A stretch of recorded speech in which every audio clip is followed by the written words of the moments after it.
Hello, everybody. Everybody. Good evening.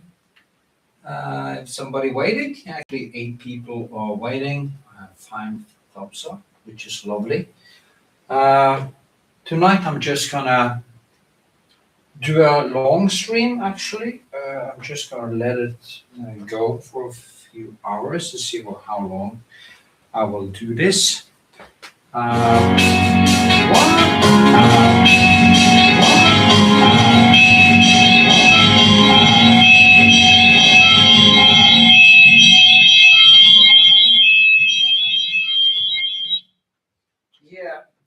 absolutely never have your stereo on.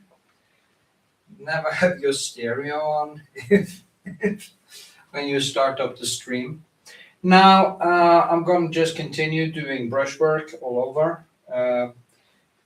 I'm inviting you to ask questions. I will answer all questions to the best of my ability. We can talk about politics, we can talk about philosophy, we can disagree, we can agree. I don't care, I have no problem with disagreement. If you want to call me if you want to be nasty, just bring it on, no problem. I have a thick skin, so I'm going through a lot of stuff, so I can take it. I've never been that whiny anyway, because I have a tendency to always say what I mean. And try to tell the truth. And sometimes the truth is hard for people to handle. And maybe I will start the stream with talking about that. I probably talked about it in other streams soon, or she was a friend of mine for 10 years, a painter called MissCoookiez or Sandra Ruski, and she's quite good, but she hasn't evolved as an artist because she is hell-bent on motif and she doesn't understand brushwork. And she had a stream on TikTok today, and she has actually blocked on some other stuff. She used to actually listen to me when I told her the importance of brushwork and the aesthetics and the colors and everything. And she got angry, and she had this stream on TikTok, and I couldn't help myself. So I just, they were tinkering again, because she's kind of just tinkering. She's sitting there doing the same kind of brushwork in every parts of the painting, and it doesn't grow, it doesn't become better. And she is quite good, but I think she's turning narcissistic, and that going from borderline to narcissism is quite often what people do when they are borderline in the first place. And but I don't think she's full-blown narcissistic, just kind of leaning towards it. And she starts to attack me again, and that is why in comments now I wrote down a question to myself from one of my other channels, and the question was, did it get removed or something? Yeah, I think so. Actually, YouTube removed that question. I added, it looks actually like YouTube removed my own comments, but she's gone totally bananas and attacks me for being old. She doesn't have to listen to old people. I mean, it's exactly what you should do. If you want to become a better painter, you should start listening to people who have lived a long time and are trying to tell you some truths. You shouldn't get angry. And actually, she didn't used to get angry. She actually listened. When she dyed her hair over and over, when she started out posting basically nude photos of her on PATRON, I told her not to do it. I told her to stick with the painting, find a good gallery, evolve as a painter, because you have a very high potential as a painter. And I've been telling her this for 10 effing years. But she can't have her focus on one thing. She was kind of diluting her time into too many different things. Now she's doing pole dance, and nothing bad about pole dance. My girlfriend is doing pole dance, nothing bad about that. But when it becomes this thing, like, you know, yeah, when they're using it to sell themselves, like on Patreon and stuff. And it's not bad about that, but it's too much multitasking, okay? And then she was going to play the guitar, and now she should try to be a singer, and she can't sing. She's kind of a beautiful girl, but she can't sing. She can paint, and she used to be able to think. And she used to have some introspection. And the funny thing, my first comment, because she was sitting there talking about consciousness, and I know she's been watching, she watched my videos for a very long time, and she's sitting there saying exactly the same things that I always say. And I came with a snarky comment, of course. Now you start to sound exactly like me. And she gets so angry, and I know it's so easy to pull her leg. And we just kept on. So what I hope with doing this is that it's like when you tell people the truth, very often they hate you in the beginning. They maybe even discard you and not become your friend, but maybe 10 years later, 10 years, they come back to you and say, you were right. And I experienced that many times actually with people.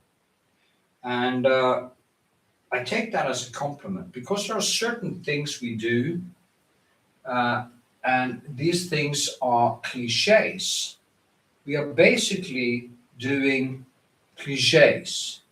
When she starts attacking me for painting only woman, that is what she said. He only paints naked woman. She's known me for 10 years, and she know me, the few naked women I have painted is just a drop in the ocean when it comes to all the still lifes and the portraits and children portraits and old men and young men and strong men and normal men and girls with clothes. Usually I paint girls with clothes on.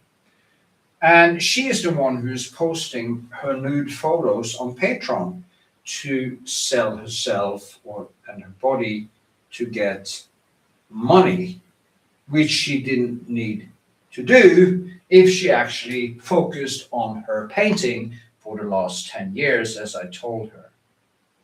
And of course, she has the nose ring. And the last thing she said in that stream on TikTok was that now I was a misogynist. I'm now a misogynist. And that is the moment now she's gone really covert narcissist. The nose ring, she also got a new tattoo. Of course, what the hell do you need? She's changing her hair color all the time. She can't take any critique. And it just screams covert narcissist. And the covert narcissist is, of course, the worst kind of narcissist, because it is covert. Like seeing that Donald Trump is basically an overt, malignant narcissist is not difficult at all. But the covert narcissist, my ex-girlfriend was probably a covert narcissist.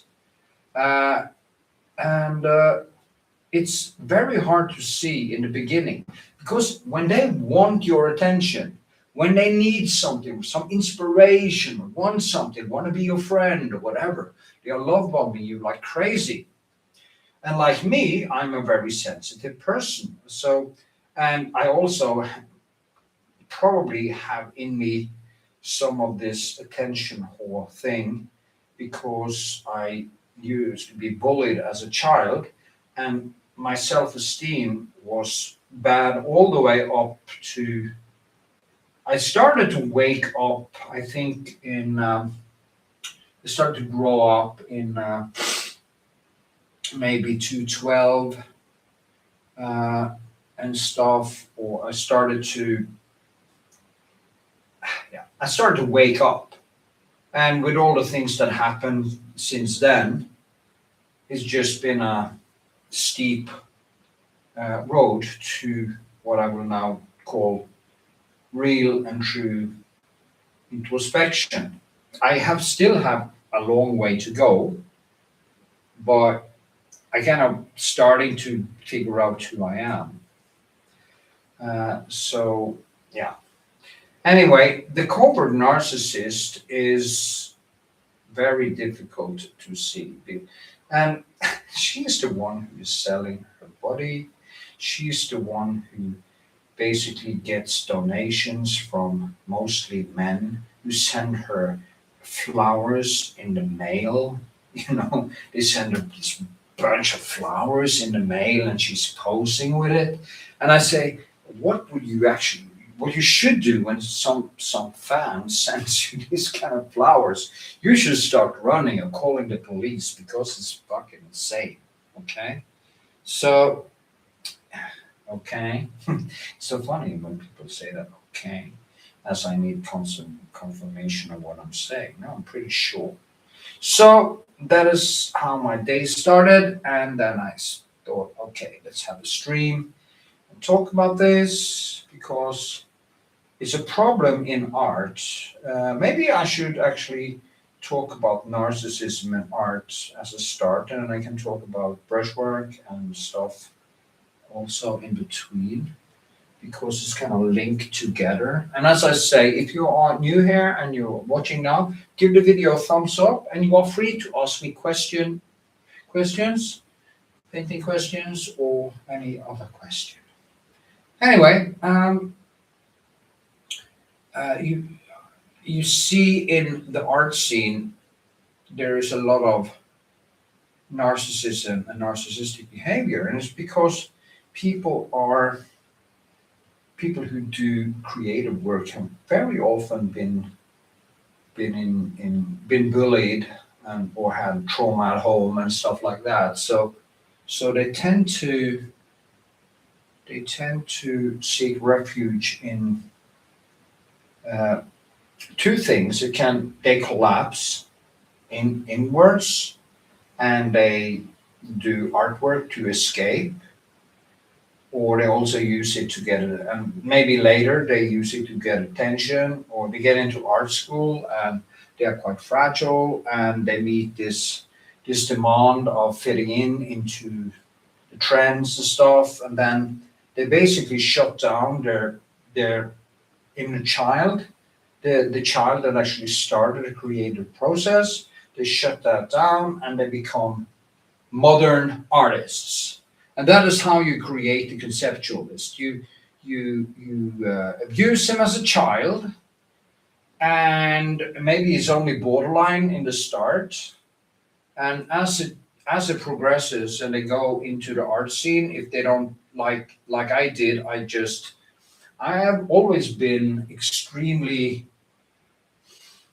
individualistic. So if I didn't feel that things were fair, I just shut people out. And that was how I survived art school and came out still want to be a figurative artist. I also was very naive and didn't really have any real deep introspection, but I knew what I wanted. And I kind of felt, which I had basically gotten confirmed later, that modern art, conceptual art, is basically just bullshit. And I was right then, and I'm right today, because it's nothing. It is where borderline and neurotic people go. Art is where they go to find a way to express themselves. Then they meet the modern art scene, and that destroys the rest. It destroys what was left of the child, and it dies, and it's sad. So, yeah. Okay, that is how you create narcissists. And I think Sandra is maybe starting to give up in a way. She doesn't get any better. She doesn't manage to understand how to use the brushes. So she's tinkering the same thing she did 10 years ago. And now she gets angry on her master. I used to be her master. She used to come to me for advice, and now she hates me, and that's fine. Now we can talk about, maybe you can talk about, let me see, what time is it? 15:48. Friendship.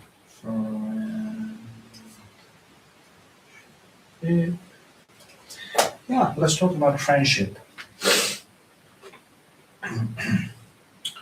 Because it's a very hard thing. My experience with friendship is that I had some very, what I felt were very deep friendships for a very long time, several people. But because of my own childhood, I tend to gather people who had a little bit of problems, maybe a bad childhood, maybe, as my mother used to say about me when I was a child, I always wanted to take care of the weak. And I also were a little bit of bullied, pushed out. So I had these scars. So when I seeked friendships, it was very, or got into friendships, it was very often a more on an unstable basis, because I became very quickly the helper, and they loved me. I was a brother from another mother, and I was their hero, and I was the person who was speaking the truth. And when very often these people couldn't really live, and these people actually starts to want to be you after a while, because they are looking up to you and they are starting to want to be you. And when they can't really live up to being you, at some point they actually start hating you. So that is what I have learned the hard way. Never befriend anyone who need you too much, because usually at some point they will turn on you, and it hurts, you know. But I'm used to it now. I had this thing with a ex-friend of mine who wanted to hook up again, but his father actually hung himself in their living room. And his father was a true narcissist. And in the end, he screwed up his economy and stuff, and doing shady things, and he hung himself. And my ex-friend, he looks so much like his father, but he used to be so vulnerable, and I was his brother from another mother. And then suddenly he hated me, and now wanted to get back. And he started to be kind of smirky. And I just decided to pull his leg a little bit. And I think he went from actually, I think it's possible that he went from borderline to covert narcissist. That is how he also acts. Now, I'm not a psychologist, so this is just hypothesis. I look at the evidence and I see the patterns in these people, and it's not a good thing. Maybe somebody who is looking here or watching could I ask if anybody have experienced a covert narcissist? They are the sneaky kind. It's not the overt like Donald Trump. It's very easy to spot. But the covert narcissist, the vulnerable narcissist, if you've been in a relationship with a person like that, they are often very hot and cold. They are manipulating. They are basically tearing you down slowly with their back and forth and mood swings and rage and accusations and stuff like that. So, and in the beginning, they are just, they are like godlike. It's just so beautiful. But maybe somebody has experienced that. Hello, Amalia. Are you still awake? Are you still awake, Amalia?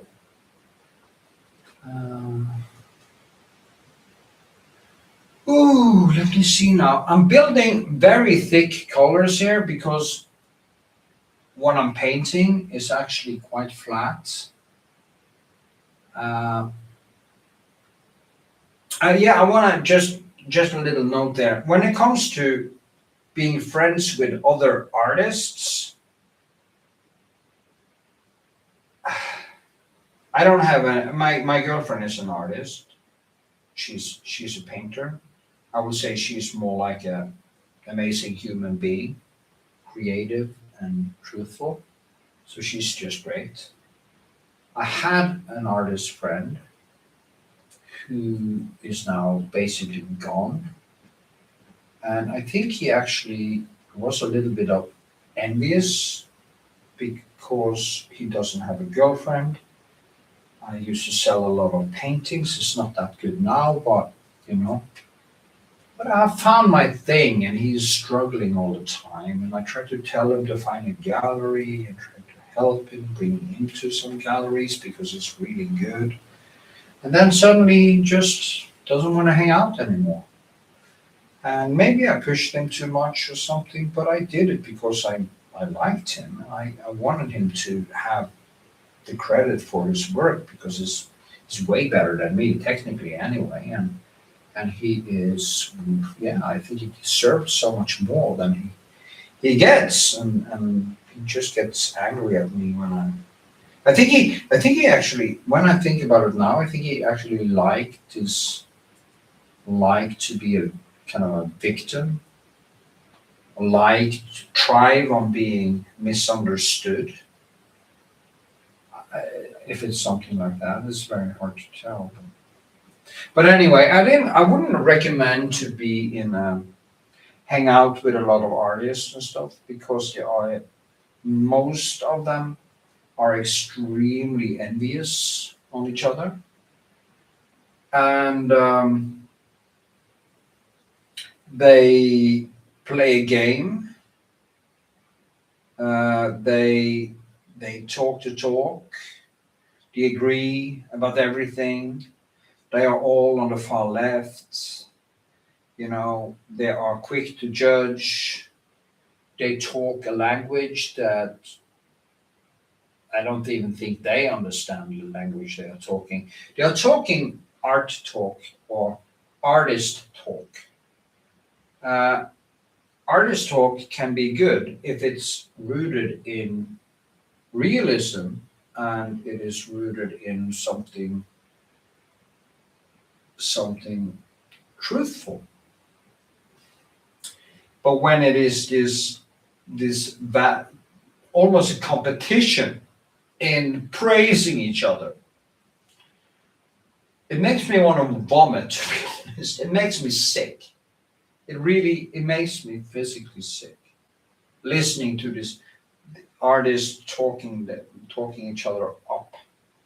And they are basically talking nonsense non-stop without words, without any substance, where as if is very often used, because instead of explaining some artwork directly, understandably, actually Steven Pinker has a very good short video on TED where he talked. He came out with a book called "The Better Angels of Our Nature," and in that book he actually talks about how artists talk. And there's a TED talk with Steven Pinker called "The Better Angels of Our Nature," and in the end there he talks about the art scene. It's just amazing how he puts it, and it's spot on when he compares the art talk and how people basically, artists basically cover up their own mediocrity. And yeah, now that girl Sandra always say, yeah, he thinks he's right all the time. Well, I think I'm right a lot of times. I think I'm onto something. Yes, I do. But I'm open-minded enough if a person actually tells me, if it's about politics or painting or whatever, and they can prove that I'm wrong, I will concede. So I'm not close-minded in that way, but when something looks like a duck and it quacks like a duck, it is usually a duck, you know. And in the arts, it's horrible. And also, they talk to each other. So they are talking in an echo chamber. Normal people do not give a rat's ass about what they talk about at all. And they are getting away with murder. Because in Norway, most of the art scene is financed by the state. And to get money, you have to be inside this club. Norway is a small country. It's only about 5 million people plus immigrants. So I don't know how many we are right now, but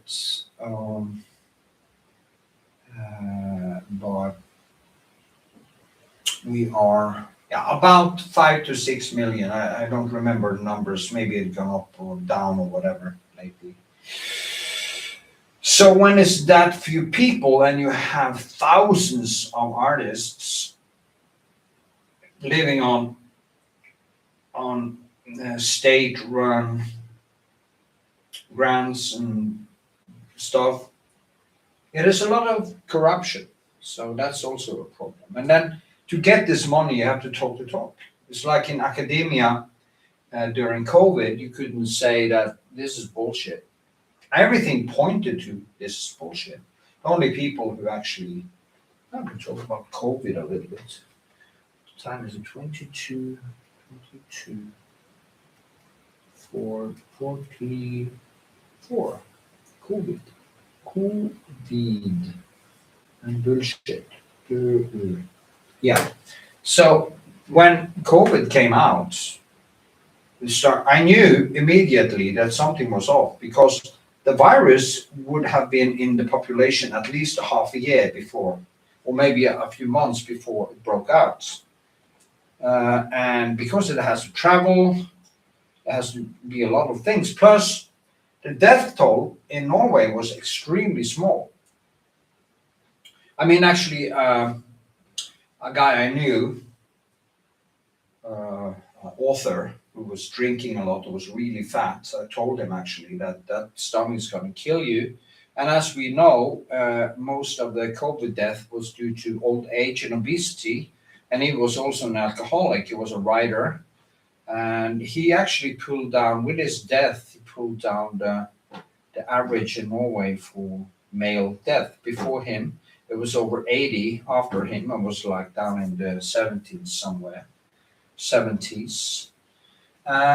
But you couldn't say that back then, because you would get cancelled on YouTube and cancelled everywhere. You couldn't say it, despite the numbers were basically already out there, and there was a hysteria. So that is also how it is in the art scene. If something is bullshit and the establishment have established this as good. You can't say anything else because you won't get any money. You won't get any grants or anything like that. You will be ousted. That is why a lot of things in art today is basically like a religion. It's very political. It's very Einschreitung, especially in Norway.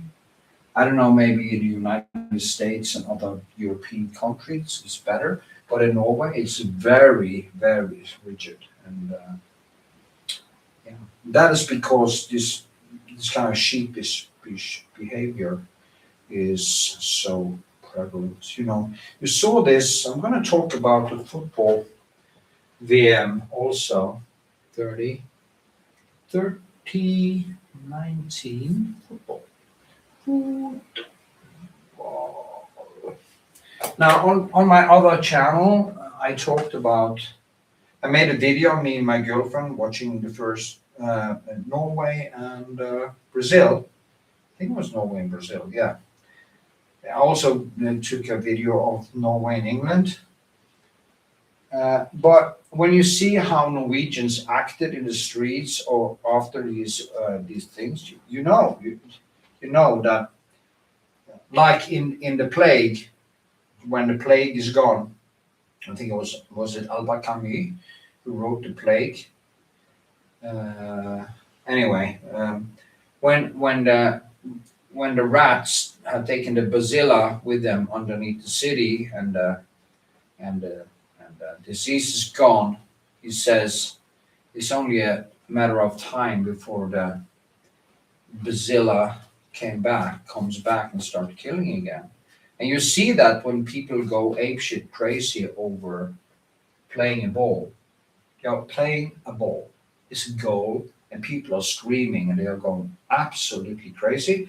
And so did actually my girlfriend. Because when you're watching this, your reptile brain just goes into high mode and stuff like that. But I've never been the kind of person who could actually follow sports or anything like that because I don't have that gene. I can't be a sheep in a way. I can't be that hooked on what other people do.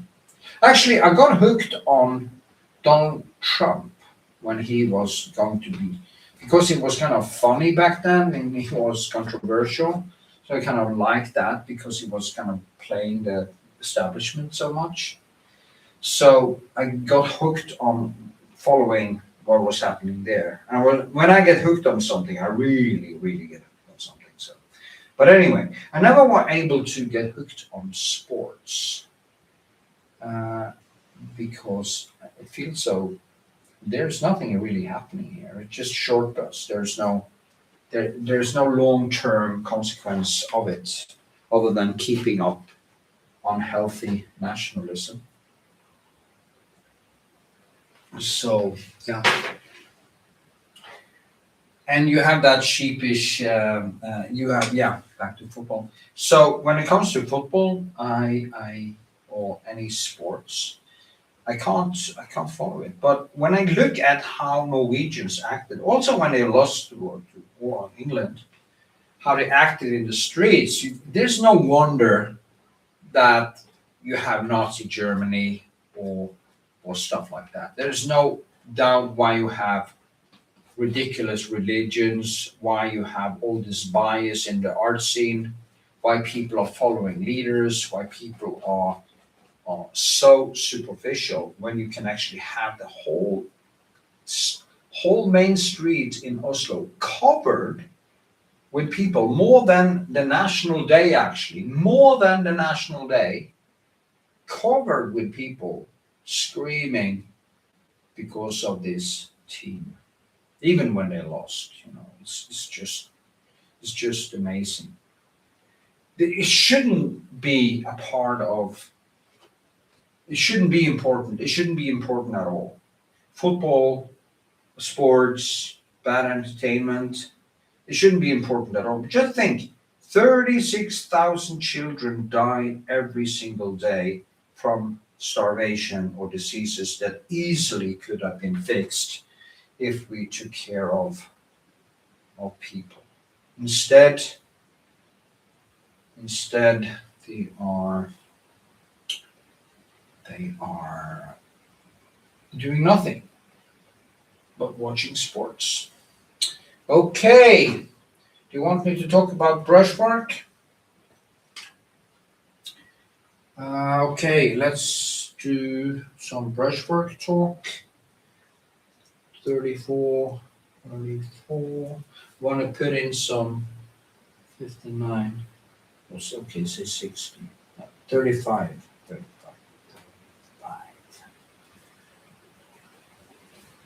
Brushwork.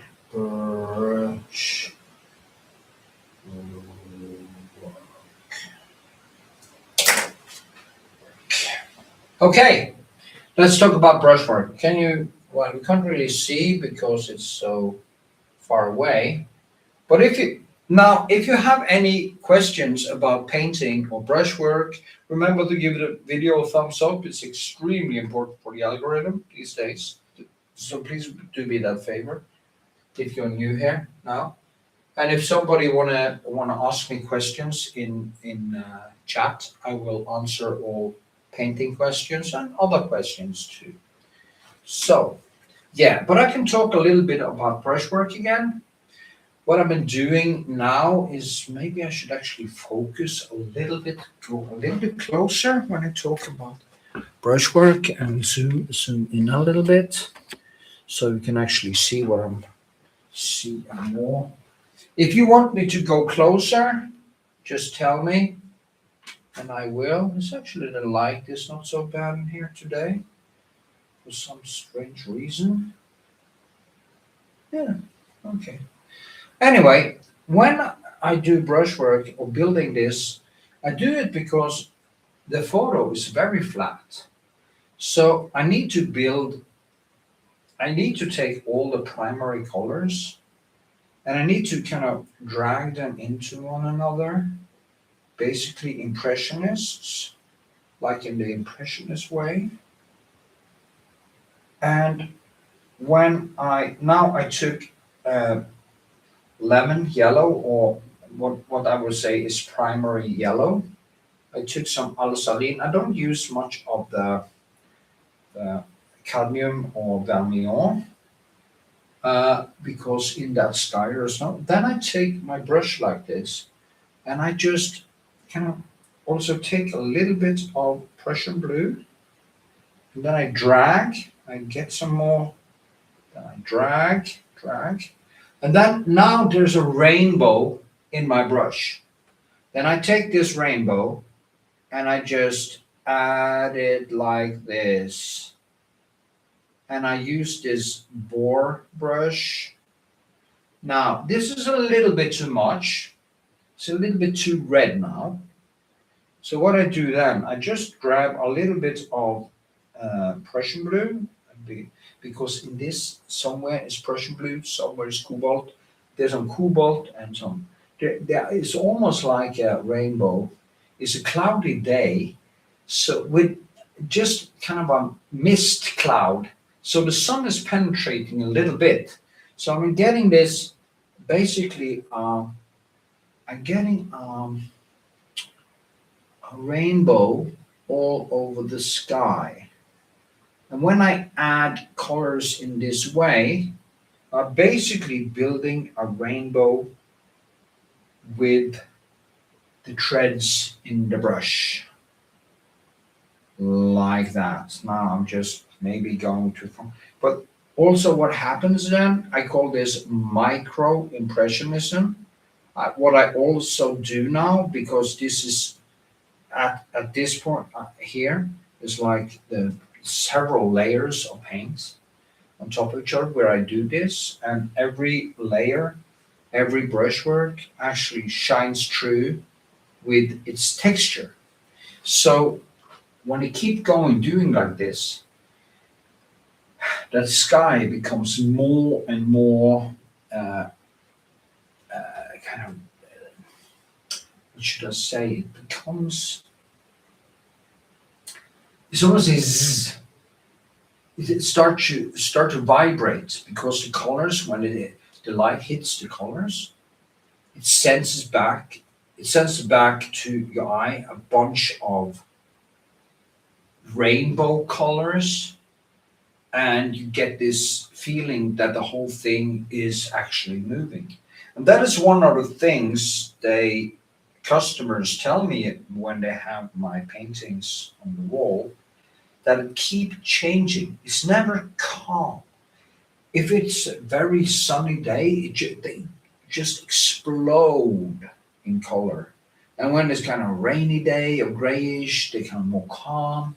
And the night comes, maybe low sunlight, and the warm colors just come back. And then in the morning, you get more cold light. So my paintings is always moving. And it's two things that do that. It is touch over time. It's like a piece of driftwood. I can actually fetch a piece of driftwood now. Yeah. And I can show you what I mean.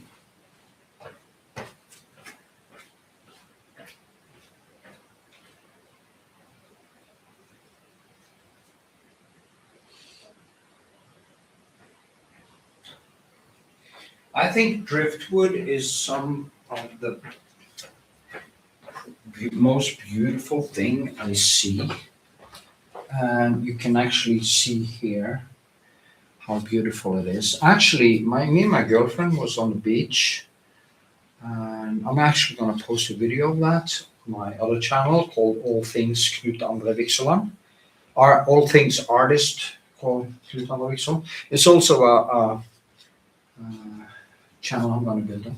But if you see here, this is how your painting should look when it's done. You know, it should be filled up with all these textures, because the elements have thrown this thing around for maybe hundreds of years, been 100 years or something. I don't know how it smells like. And you can also see what happens. I have some shelves I found, and I find all these things so amazingly beautiful. So I was diving a little bit, or scuba diving, and I found this. Just look at this. Look at this, and look at this. This is what the laws of nature do, okay? It creates paintings over time. And that is how you should treat your own painting. You should treat it like it's a piece of, think like the sea, think like the wind, think like cause and effect plus the chaos that you can't control. Because it is the chaos that in the end makes it natural. And that is why Rembrandt's paintings were so beautiful, because he painted over and over and over. And it looks like he actually just painted a few brushwork, but I actually think he didn't do that. He painted over and over and over, because when I go into Rembrandt's brushwork, you can see that you can't do this by one go. It looks like one brushwork, but underneath that brushwork, there's a test again and again and again and again and again and again. And you get this result that is loose, and it looks like it's been loosened in painting method, but it's basically just a consequence of touching over time. And that's how you loosen up and becomes more and more natural. And I can go back to that girl, Sandra, which I talked about in the beginning. I've been trying to tell her exactly this for 10 years, and she just can't get past the tinkering, because she is not open-minded enough. She is not able to take a step back and say, I have to change something. I have to do something that loosens up my paintings. And she attacks me because I say that to her, and I'm not saying that she's a bad painter. She is a mediocre painter, but she could become a good painter. Being mediocre is really good, okay? I'm a little bit over mediocre in my view because I know these things. And that is the only reason, not my motifs, not my naked girls or my bricks or what I paint, but the only reason that I'm more than a mediocre painter is because I try to emulate the laws of nature. It's very important to understand these things as a painter. I wish more people would actually ask questions in comments. It would be make it more interesting to interact, but I guess people don't do that. So, and it's a little bit late, you know. Here in Norway, it's like 4 zeros. What is it actually? It's on my phone. What time it is? Yeah, I can just keep going. It's actually 2 in the morning. So I've been doing this for an hour now, or 48 minutes. And I will just keep going through the night because I checked out how long streams I could have. And it says I can do up to 12 hours, so I just keep going. So what will I talk about next? Now, there's a big discrepancy between what I'm doing here and here. What I'm going to do now is just paint the sky, and then I will move down as I go. And yeah, but I will also work upstairs here. I should go down later this evening, later down here, and start doing the lines. Maybe I should do that now. Maybe that would be more interesting for you. I guess my girlfriend Amalia, you actually see her in comments.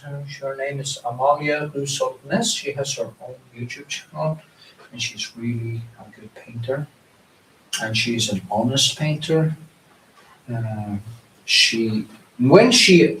I met her, she was painting, but she didn't understand this thing about brushwork. And when she understood it, it just took such a jump. Okay? And she's more like that artist I like, she type of person. She's more like an introvert. I'm very extrovert, so I'm more like an extrovert introvert. And she could use the same technique as Philip Weber artist, which I always show you, the extreme photorealist. She could work that way or in that way, that very controlled way. She's not like me that stands there and just pushes paint into the canvas in this way I do here. She's more, yeah,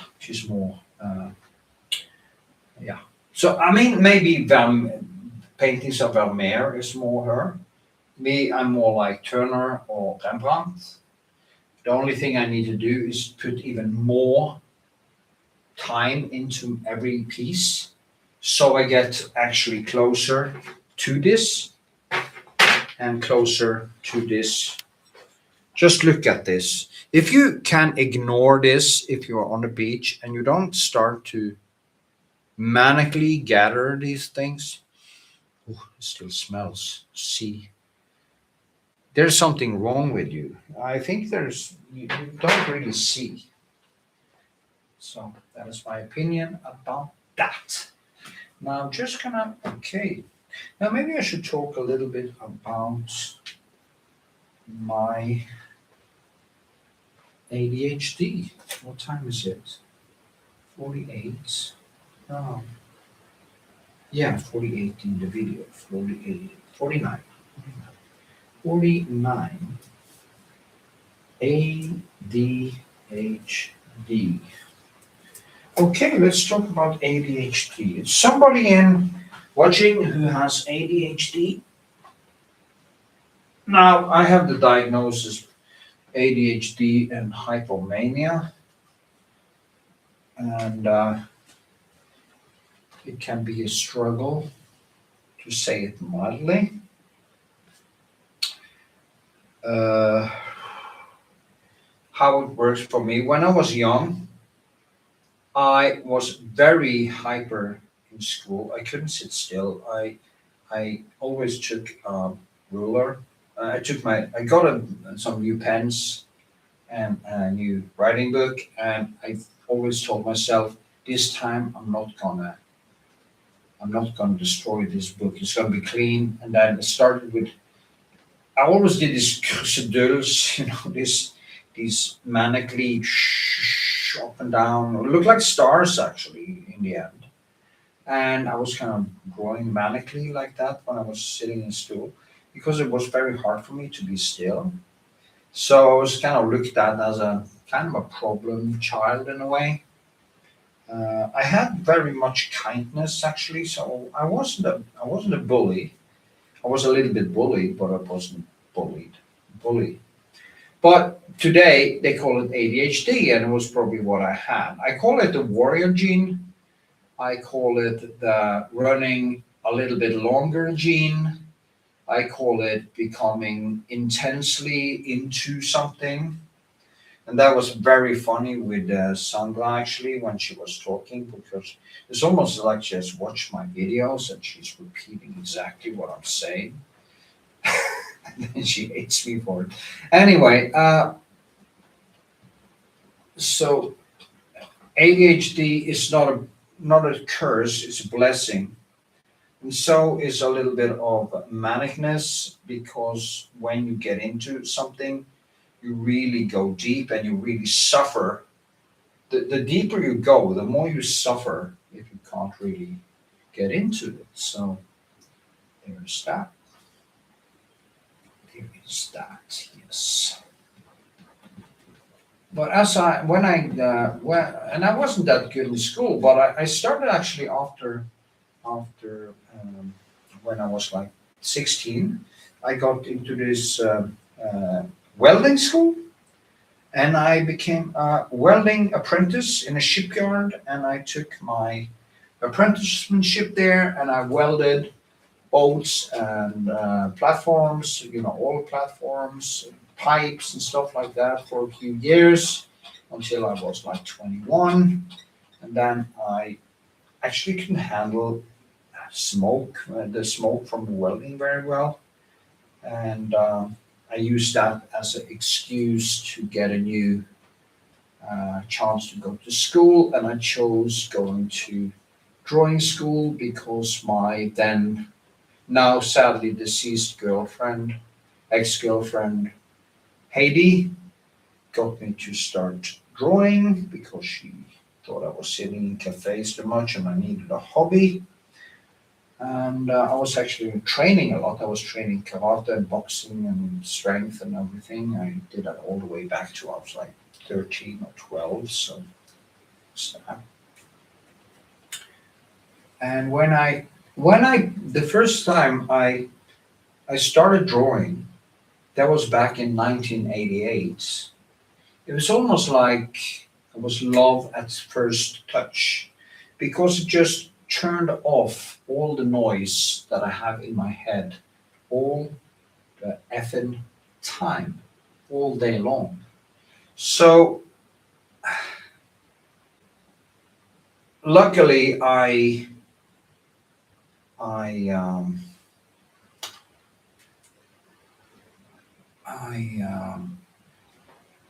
got into this drawing school, and I met a woman who is with the name Sissel Kobasa. She was really into colors, and I fell in love with colors. And then I got into art school, and I was arguing a lot with the teachers and stuff. But I stick with it, and yeah, here I am. So, but the reason why I could actually go from zero to quite good in a few years back in the 90s was because of my manicness and my ADHD. I took all the power I used to put into training and chasing girls and all kinds of distractions, and I focused everything into painting. I actually quit training, and in a few years I went from 70 kilos to almost 96 because I also started drinking, and it kind of skyrocketed when I started doing art and I started drinking too much. First of all, once a week, then it was twice a week, then it was 3 times a week. And when I started drinking was also just drinking a lot.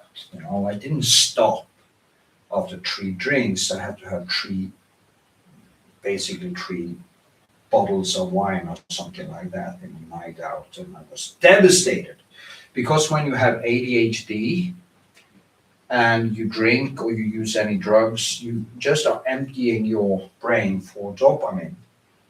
And it's not bad a day after, but a day after this and day after that, it's like you have this hole in your heart. And I gained a lot of weight, and I became very neurotic, and then it basically also affected my painting. But in 1995, I moved to the capital in Norway, Oslo, and I decided to change. So I started training Taekwondo, and I lost all the weight, went down to my match weight, which was then like 70 kilos because I did a lot of strength training also.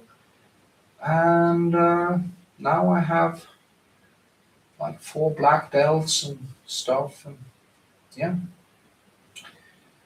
And I've been training and training. Also had, of course, I trained too much, so I had to replace both of my hips.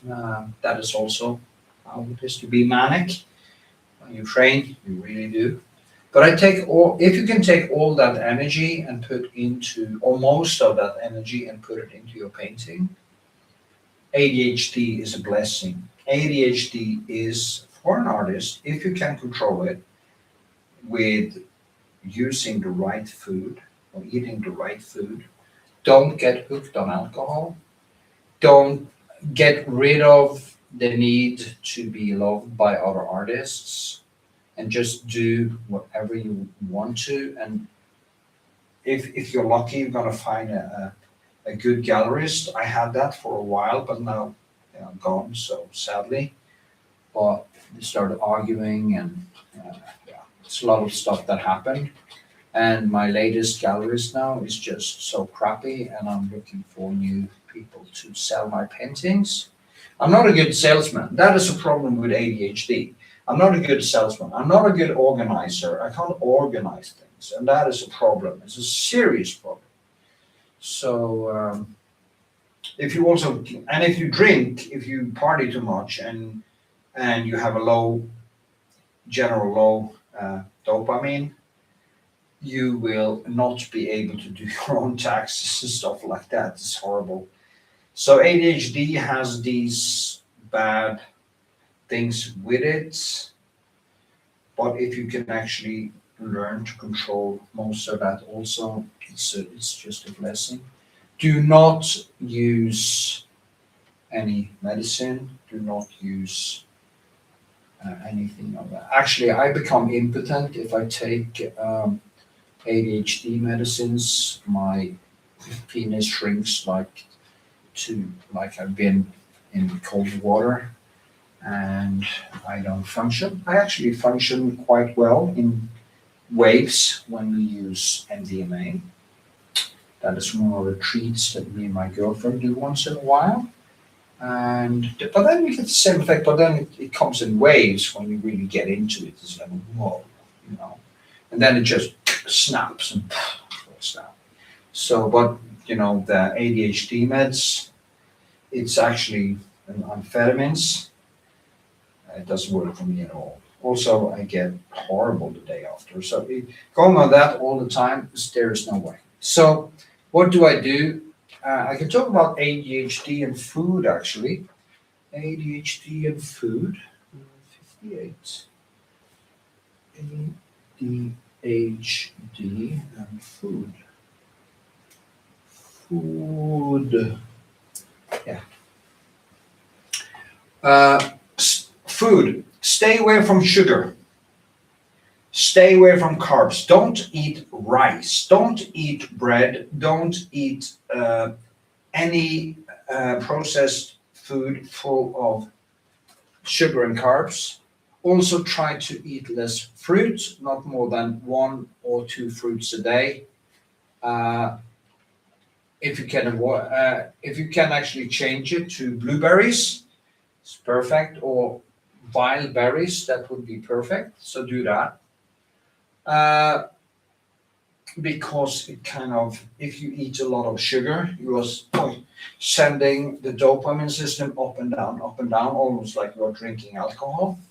So, and it creates inflation in your body, it affects your brain and stuff like that. So, so to make the best of a brain that has ADHD, I would recommend fish, all kinds of fish, and meat, and like 4 eggs a day.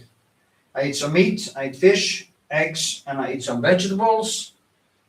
I sometimes eat a little bit of potatoes, and I eat carrots, I eat cauliflower, and I eat broccoli, and I eat avocados, and I eat olives. But and I gain weight so fast, I become so fat so fast if I eat carbs. So it's just crazy. Because when you eat carbs with fatty meat or eggs, probably you start burning the carbs, and the fat in the food will get stuck, you don't burn it. So you get fat. If you only eat fat and meat and veggies, there is not so much glucose in your body, and you go into ketosis, and you start living on burning fat instead of glucoses. And it's a very stable source. It's called ketones. You can look it up. And when you go into ketone, you get this smooth, nice feeling. And I can prove it in a way, and I can talk about something. It actually, if you do that, you will get way more energy. If you have ADHD, you will also be able to focus better on your paintings. Your sleep will get better, and everything gets better. Now, I want to talk about something that actually proves it, and that is my eyesight. Because I used to use, you've probably seen in some videos, I'm using glasses, food, and eye health. Health. Here are it. Okay, yeah. Let's talk about eyes. I'm 58 years old now. My eyesight were starting to deteriorate. When I was looking at the palette, it was kind of just blurry. When I was looking at the canvas, it looked good if I was standing here. If I got closer, it got blurry. And when I was standing close to it, doing a face, for instance, this was blurry, and that was blurry. Or this was not blurry if I did like this, or like this. And then I had to step back, and it was, when you wear glasses, it's so annoying. And then I had to wear glasses, and then it comes too much into your face again. But now, after changing my diet, my eyesight, when I went from burning carbs and drinking too much alcohol and having a blood sugar going up and down, my eyesight cleared up. I don't need glasses anymore when I paint. So look into ketosis, look into carnivore, and I say I eat carnivore plus. I eat a lot of eggs, meat, and fatty fish, all kinds of fish. So look into that, because it's very important if you want to keep your eyesight as a painter as you age. So please do that. It's very smart. Now, I see there's 9 people in here now. If somebody's new, feel free to ask questions in comment and give it a thumbs up. I need a thumbs up. Now, I'm using a lot of white here when I paint now. So,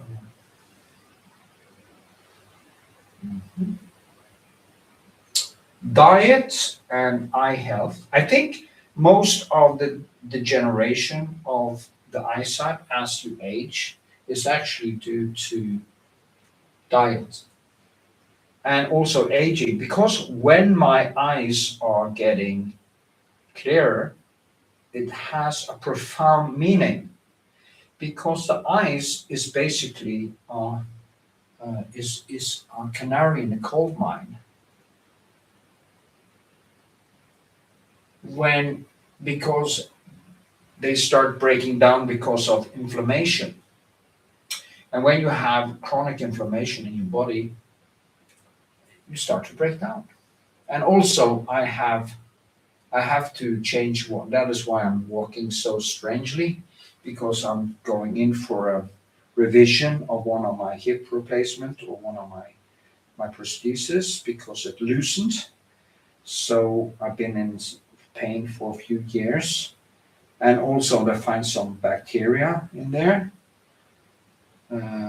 So I probably have systemic inflammation also in general, and that is why I shouldn't increase this with eating like sugary stuff and a lot of stuff like that. I have a friend who usually pops in here, and he told me he had some issues with that, because he had basically a little bit of obesity now and stuff, and he was kind of exhausted and he couldn't get into the painting. And I thought he just need to look at it and start with a diet and get into a gym and start to lift some weights and go for walks and but the most important thing you can do for yourself as you age is actually strength training, mobility, and changing your diet. Yeah. So, if there was anything more, if somebody could ask a question, it would be so great.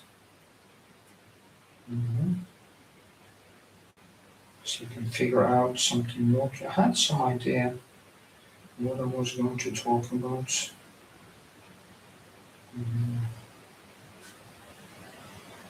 But maybe I just talk about a little bit about brushwork again.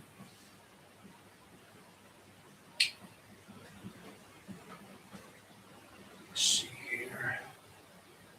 Yeah, now it's getting more and more this feeling as you start to wake up to the surface.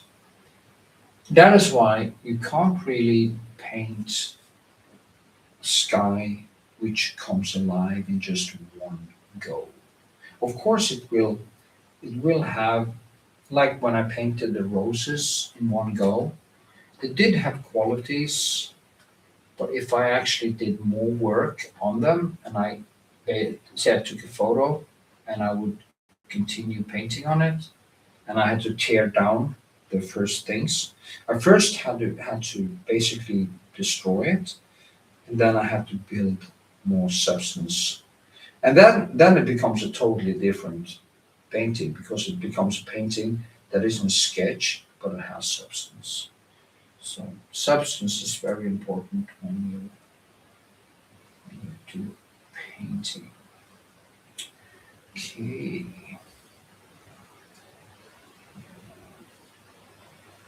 I think I want to fetch myself some more coffee. Is there some yellow up here? It's mostly red. It's very red up there, so I'm filled with. Nobody's talking to me today. Why? You have to talk to me.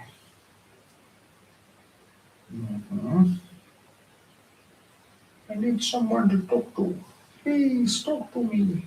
Maybe I should put on some Burton Russell or something. Listen to some Yeah, maybe I should talk about knowledge. Yeah, knowledge is good.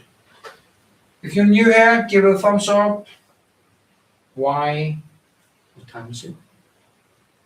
It's 10:09. 10, okay. 10, 10. Why? Knowing.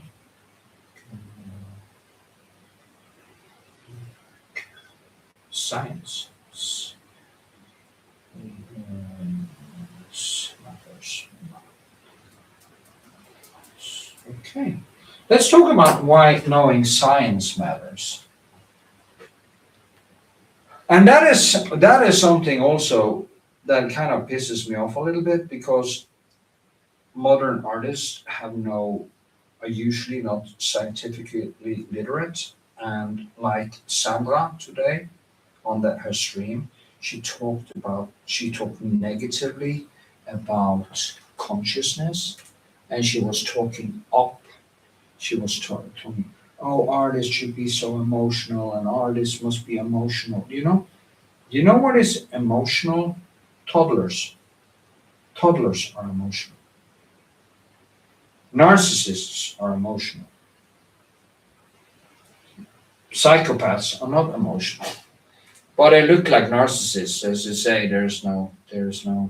Usually a narcissist is usually no, a narcissist is not necessarily a psychopath, but all psychopaths are narcissistic. But the narcissists are extremely, extremely emotional. And I think that being that emotional, that is a good thing.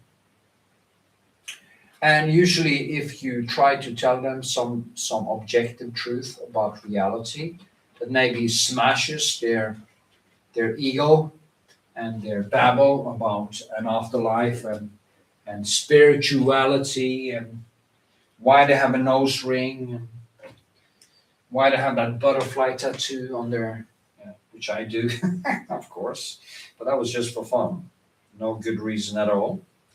As some person, why did you get tattoos? And I say, why does the dog lick his balls? And I said, because he can. And that is a reason why I got tattoos, because I just felt like doing it. Yeah, no reason. But anyway, emotions, being emotional, will not make your art better, because as a human being, you are biased, you are emotional. What science do, if you learn science, it teaches you to be humble. It teaches you not to believe that your own personal bias is a truth. It shows you what objective reality is. In other words, it shows you what is good and what is bad. That is what it does. It actually shows you the truth. And I will take it that far to say, yes, there are truth in the universe. We exist, that is a truth. There are some people who get angry when I say that, because, oh, but we are a simulation in a computer. Well, it doesn't really matter, because we have to deal with everyday shit anyway. And if we are a simulation in a computer, we still have to do what we have to do. So that is just a silly thing to say. So I say it's an objective fact that existence exists, and we are here for a brief time. And knowing this, not believing in any afterlife or any being an artist makes you special or anything like that, which of course the girl Sandra was talking ab nauseam about. Oh, yeah, artists are so special. They have this special drive towards. No, not really. We just learned ourselves a skill. What makes a person having a real drive is not learning a skill, it is what you do with the skill, or how deep you go, or if you are willing to destroy your darlings and actually see that you are not good enough. That is what real knowing leads to. So I would recommend to any person who is doing art, learn science. Because science has also one other thing. It is amazingly beautiful. It actually explains with simple rules why this becomes like this. With simple rules, laws of nature. It's called cause and effect and chaos. The same with this one. When you understand that, it's easier to understand how to approach a painting, because you have to approach it like the universe, basically, with cause and effect and chaos. And when I realized this, I realized why you could see patterns in nature, and you can see the same patterns in good paintings. So knowing science will make you humble. It will destroy your beliefs if you are actually open-minded. It will destroy your beliefs. It will destroy the fact, no, not the fact, the hypothesis that Odin makes, no, sorry, Thor makes lightning with the hammer. It simply is not true, and science proves it. The same thing, science actually proves that the Bible is not true, period. And as they say, as we say, in we who are atheists and humanists, there is no way that God created the world 6,000 years ago by making a garden where he put a tree with a fruit. It wasn't really an apple. Nobody said it was an apple. That's just a myth. And that he threw out humans into the world because they took a bite of this apple, which was basically the main sin, getting knowledge or seeing themselves, getting introspection. It is a very good symbol, and sin comes into existence when you actually do deep introspection, and when you actually understand the difference between right and wrong on a conscious level. That is when sin comes into existence. And in the Bible, this was basically a horrible sin. And as I say, 4,000 years later, after a lot of stuff like drowning the world, killing everyone, regretting it, making Joshua cook his daughter as a sacrifice, despite stopping Abraham. I think it was Joshua, actually. He had to cook his daughter as a sacrifice to God, because he promised to do it, because he actually prayed to God that if you help me in this battle, I will sacrifice as an offering the first thing that meets me when I come back to the city. And that happened to be his daughter. And the daughter went out to the mountains to lose her virginity, and came back on her own free will and was cooked as an offering to God. She was actually cooked, not burned, but cooked alive. That was nice. Anyway, science proved that this is not true, period. It also proves that God did not make himself into his own son, send himself into a 12-year-old girl's womb, or 13-year-old girl's womb, got himself born in a son, waited 33 years, and then got himself crucified to save us from this cardinal sin that was eating our fruit in a garden 6,000 years ago. And if you believe that, you are insane. Okay, I just want to say you are insane. And science is an antidote to believing in this stuff. That is why, also, as I said earlier in this stream, that a lot of artists are acting like religious people when it comes to who they choose to hang out with. They start cliques, they do like the political parties and stuff, and they remove freedom from art by doing this. You see that in political parties, you see it on the left, you see it on the right, you see it in every political party. That is why I have never had I have voted for the same party a few times, but I have never had a fixed. Well, I had in the beginning when I started in art school, I became a lefty for a while, but I got over it because I saw through it, and now I'm just a humanist and atheist and for freedom and free speech, absolutist, and that is what I am. So yeah. But artists also create basically religions within the arts. So the tribalism is basically poisoning everything. And there too, science is a great antidote towards that, because science will get you to a point where real introspection takes over and you will seek out being wrong, or you will seek knowledge despite the knowledge telling you that you are wrong. So that is why being scientifically literate is so important.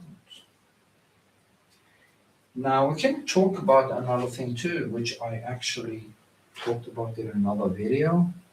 There's 121 now.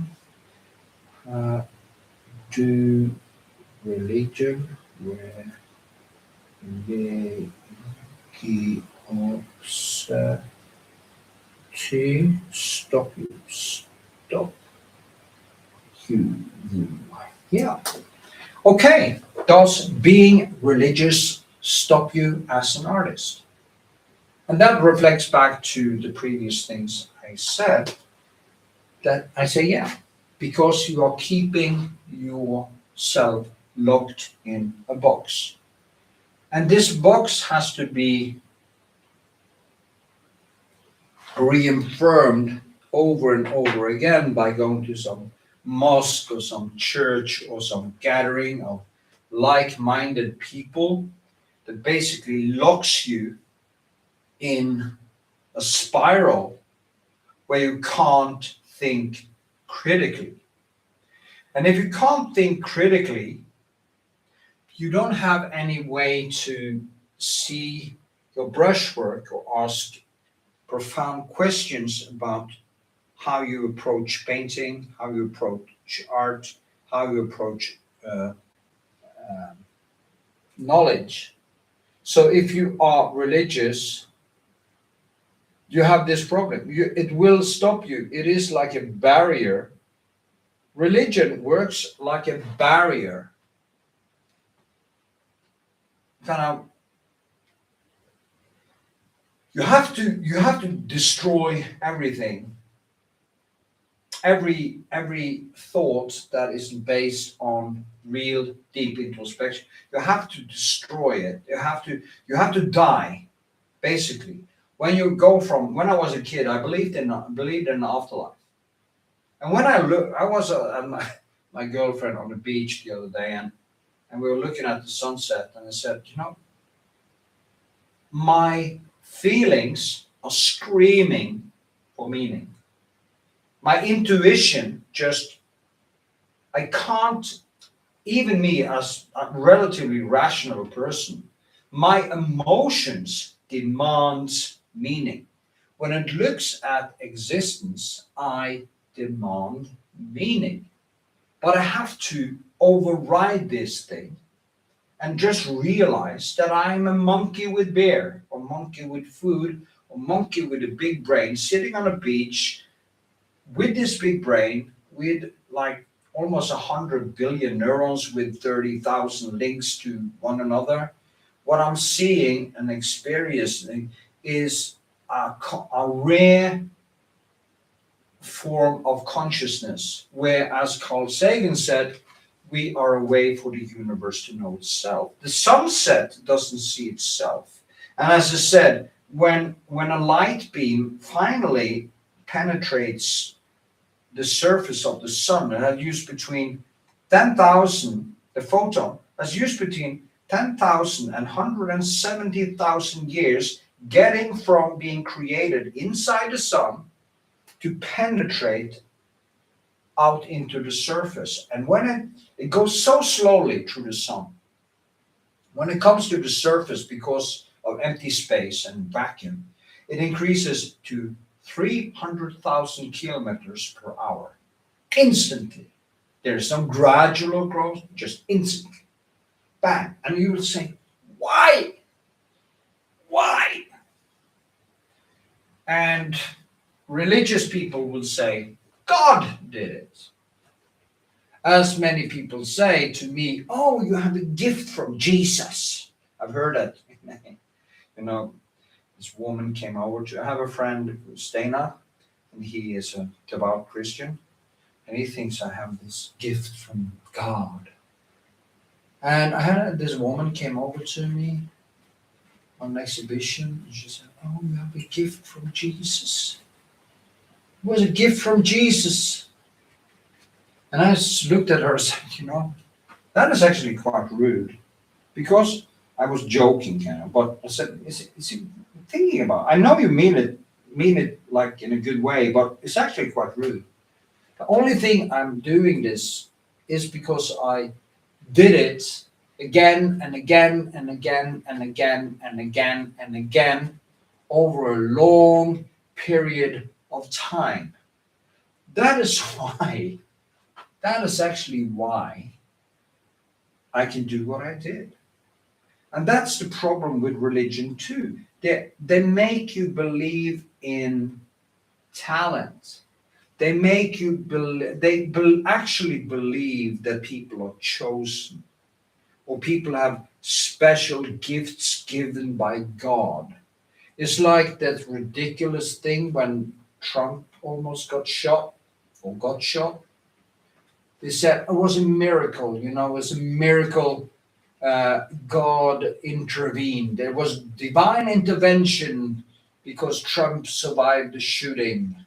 It was divine intervention. Well, was it divine intervention that a bullet hit a very nice family father, a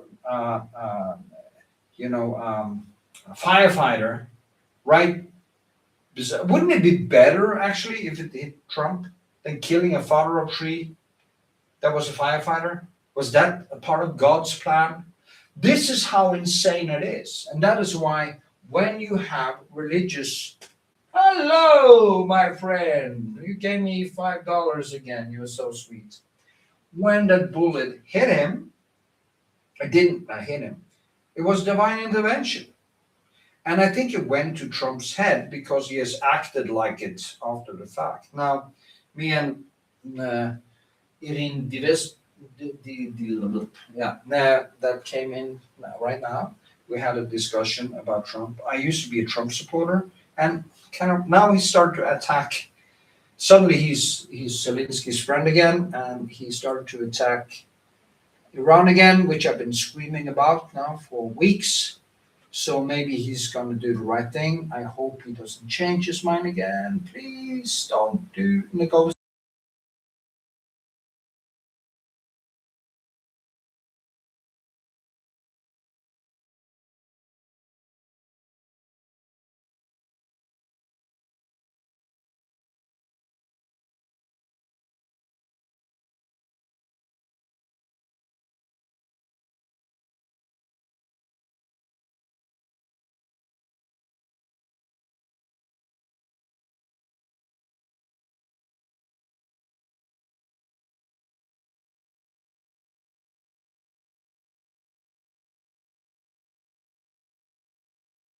Yeah, there we are back. Sorry about that. I needed to change the battery. Boom, boom, boom. So yeah, we had this discussion about Trump last time, and I was pissed off, and now he's actually doing the right thing again. I do think that assassination made him, because of course Donald Trump is a typical overt narcissist and even sometimes a malignant narcissist. There is no doubt about that. But even a narcissist can do a good job if he do the right thing to get his narcissistic supply. So yeah, and that's also a problem in the arts because there's a lot of narcissists in the art world, as I talked about earlier in the stream. There's a lot of people like that. Some of them are actually overt and covert at the same time, but there are also a lot of so-called vulnerable narcissists. So there's that. Anyway, thank you. How are you doing, Elaine? Did you get some painting done? You told me you were struggling. I came with some advice. Actually, I've been talking about that earlier today, but I will upload this to my channel and I will put in some chapters and started to actually write down here things to talk about. So it's easier for people to find things they want to, because when I talk about colors, I should talk about colors, talk about the universe. But now I'm actually talking about science, the importance of science and being scientific literates, so we don't fall into the trap of thinking just because we have fought ourselves to a skill, we are not special. We are not chosen by a god or chosen in any way. And believing that will actually stop you, because you won't think realistic. You won't even be able to see your own paintings. The less conscious you are, the better you will think you are. And what I saw with that girl Sandra, which I was talking about earlier in the stream, she is faking humility. The moment I come in and I criticize a little bit or point out that her brushwork should be better or she should focus on that, she gets angry. If she was a true humble artist or true humble person, she would actually look at it and say, yeah, it's true. That's the problem. I'm tinkering. I'm not really painting. I'm sitting here on my stream and basically tinkering. And that is also what I told her, because you have to stop, she's in this collective now, artist collective. And that's the worst thing you can do. Paint alone. It's like jerk off alone, okay? Okay, you're still suffering, but you are planning a new still up. That sounds very good. It's very good. Love to hear that. Have you done anything with your diet or exercise or anything, just going for walks? I was talking about how my eyesight has cleared up and a lot of my stress. I think I actually lost some weight now again. I'm trying to go down to 72 kilos. I was actually almost 80. And my fat percent was 23. And it's way too high. I need to go down to like 15 or something. Then I look very athletic. And it makes me work better with my paintings. Of course, at my age, if you gain too much fat, you will lose your libido. And I have a young girlfriend, and I even want to have children with her. So I have to stay in shape, basically, like Brad Bloodywell Pitt, and yeah. And I don't want to use any.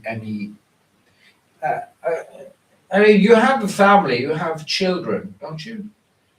So you could actually try out getting some, because you're not going to have more children. If I wasn't going to have more children, I would actually thinking about start using maybe a little bit of testosterone gel or something like that, just to increase the testosterone. But the best thing you can do is actually stay natural.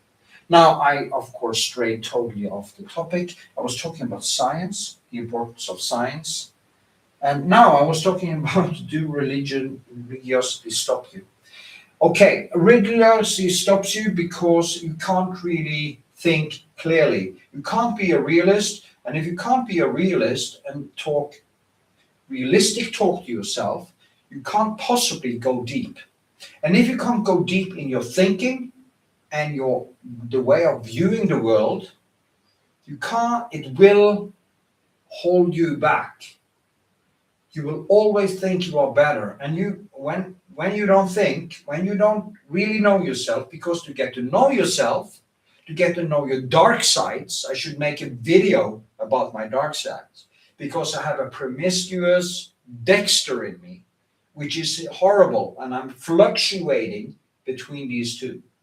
And I see it so clearly. I didn't see that when I was more naive. I didn't see that at all, okay?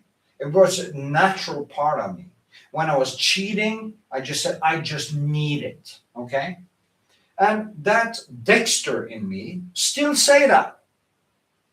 But I'm not doing it because I know it's wrong and I know it's not really me and stuff like that. But if you are a religious person and you are just building everything on your emotions, and basically your emotions is your world view, you will never be able to do any shadow work or go deep into your art, and I will take that to the grave. If you look at the greatest artists, some of them were religious. Most like Leonardo da Vinci was not religious. I mean, Rembrandt acted like a non-religious person, and so did Michelangelo, and so did Vermeer, and so did so many artists. And you also have to remember one thing. Back in the day, they didn't have the knowledge. So the problem for the religious person today is that you have to cover your ears and ears for all the information that tells you that what you believe in is just flat out false. You didn't have that problem back in the day. So you could be religious and honest, relatively honest. It would limit the depth of your introspection, of course, but it wouldn't make you a liar. Because now you actually have to lie because the information is there. And you see the information, and you have also the lying on top. That is why being religious today will stop you. It will make you into a self-serving, narcissistic ass on some level.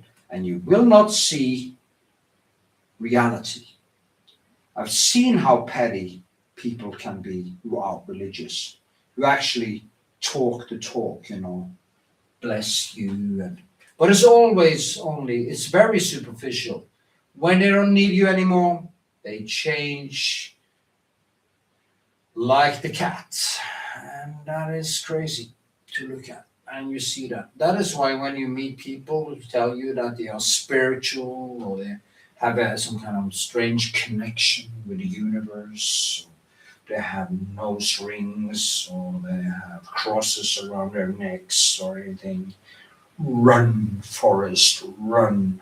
It's like the song of Morrissey, where he sings, Little lamb on the hill, run as fast as you can, because the Christians, they want to kill you and your life hasn't even begun. And he's and she goes, just like me, you're just like me. Now Morrissey is also kind of a vegan babblemouth, but it's a very good lyrics and it's very true. So yeah, that was my thoughts about religion today. And hopefully it pisses off somebody. Tror ikke vitenskapen har blitt korrumpert og komprimert av særinteresser og bedrifter. What he asked me here, that's good that you are. He is in general in meat eating with chicks. I have no idea why you eat biscuits. It's just sugar. Stop it. Eat greens instead. Find something else to do. Fry yourself some potatoes with the peel on. Have some salt and pepper on it. It's actually quite healthy. Don't you think science has been corrupted or compromised of interests and big corporations' money? No, not the real science. The real science is done by scientists. The real science is impartial. Of course, big companies and money is trying to like the tobacco industry, like the sugar industry, like COVID craziness and all these things, all these biased things, like you can say about the religious people too. Okay, let's have big corporations, 140, do big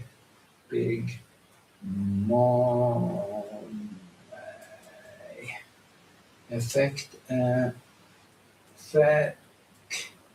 science. C N yeah. C so do big money affects science? Yes and no. Not real science. Science, and that is the thing. People think science is basically a religion. Oh, science is a religion too. No, science is a method. If you look up the word science, it's just method. And the method is gather as much. You say, okay, what makes lightning? Some would say Thor makes lightning. Then other people say, no. That is just a hypothesis. What we need here is something that proves that Thor makes the lightning. So what they do, they go into nature and they start revealing how nature creates lightning. And after a while, they actually disprove the hypothesis that Thor makes lightning. And the new hypothesis is that it is the laws of nature, it's wind, it's the atmosphere, and blah, blah, blah. And then they do some more research and testing. And voila, they retest, and boom, we know that the atmosphere is making lightning. Okay? That's science. Of course, then some big money company that are selling statues of Odin comes in and they say, no, that is wrong, and you're such a bigot believing this because blah, blah, blah, you're stepping on my feelings, and it's not really the atmosphere's Odin's son Thor who made, and that's basically where we are. And if you have a big corporation who is actually selling something, they will use corrupt so-called scientists to make a lot of noise and uncertainty, but real science do not do that. So you can't corrupt the scientific method. Oh, you can corrupt the scientific method with money, but you can't corrupt real science. When real science is done, it's neutral and it comes up with the right idea whether we like it or not. So the answer to that question is basically yes and no. But science is not political. Science is not a belief system. Science is not a philosophy. It's like atheism. Atheism is not a philosophy. Atheism is just, I don't believe in God making himself into his own son, and dying on a cross for a sin that happened in a garden 6,000 years ago. I just don't believe it, you know. That's atheism. And I do not believe Thor makes the lightning because there's no proof for it. All the proof goes in the other direction. The universe is 14.7. We don't really know anymore because it looks like it's much older. And it looks like there is a multiverse. And but we know that our planet is about 4.5 billion years old or 4 billion years old. We know that there's been life on the planet almost like from one-celled life almost for over 3 billion years, 3.5 billion years or something. And that high, like the kind of life that we are, has been here for about 350-ish billion years, give or take.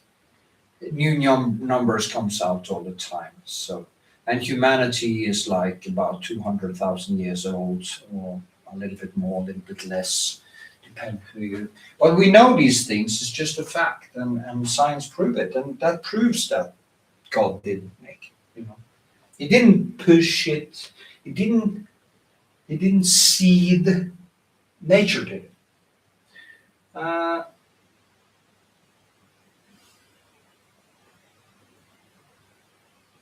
Yeah, the real scientists told us the real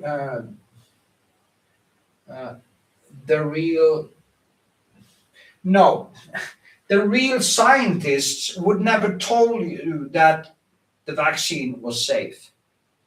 It was actually the scientist who was with there and making them, and this guy who was selling it to the president and stuff like, what was his name again? The gray-haired guy, Fauci. And when you look at the numbers of how many who died from the vaccine or got into trouble, it's basically the same that dies from the ordinary vaccine. And if you look at people who died from COVID, actually COVID was less dangerous for children. Ordinary influenza is more dangerous for children, but the same people died of COVID that dies from influenza is the morbidly obese and the oldest of us, and some people that are just unlucky. I had this friend, I would say friend, because I actually cut him out because he was such a was a total loss. If you went out with him, he'd get over to girls' tables and kind of push himself on them and stuff, and I hate that, so I just cut him out. I didn't want to party with him anymore because he was such a loss. Yeah, but he died from COVID, and I actually predicted it. I told him because he was so fat and he was drinking so much. I didn't know that COVID would take him, of course, but I thought he would die of a heart attack pretty soon because he was so extremely obese, and that is. But then COVID came along and it took him before. He was one of the few people in the 60s who actually died from COVID. I think it was close to the 60s then. And he died from COVID. One of the few people I know who actually died. I have a couple of friends who actually get some severe reactions to COVID, the vaccine. One of them was training way too hard, and the other one was way too happy with drinking and a little bit obese, a little bit stressed, working too much. And he got this because he probably had a lot of inflammation in his body from before. I got COVID, and my hair is quite thin in the front, but I lost basically almost all my hair because one of the side effects is actually hair loss, and 30% getting this shock hair loss. But that was also after I was arrested with the gun thing, and that was also a shock. And this hair loss started exactly 3 months after. And then I actually had this crazy ex in my life who was probably a covert narcissist, which also tore me down. So it was kind of a a full package, but then it came back pretty fast actually, and yeah, so. But anyway, the best scientists also when you have a crisis like that, and there might be a reason to be afraid because they acted basically like it was the bubonic plague or something like that, and it was just totally wrong. But it had to act like that in the beginning. But as the numbers came in, they should have stopped the blockage and the shutdown months before they did it. Months before they did it. Because they knew after maybe a month that it only affected the oldest people, not young people, not healthy people, and there was no reason for the shutdown. And I have never taken any vaccine. I haven't taken COVID vaccines. I haven't taken influenza vaccines. The vaccines I have taken, I took back when I was a child. There was polio and smallpox and stuff like that. But I have no and measles or measles. But I have never taken any other. Nobody, because I knew it was totally unnecessary, especially when I got COVID.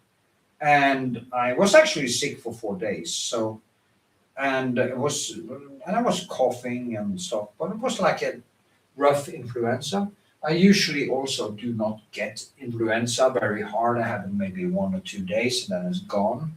COVID was a little bit more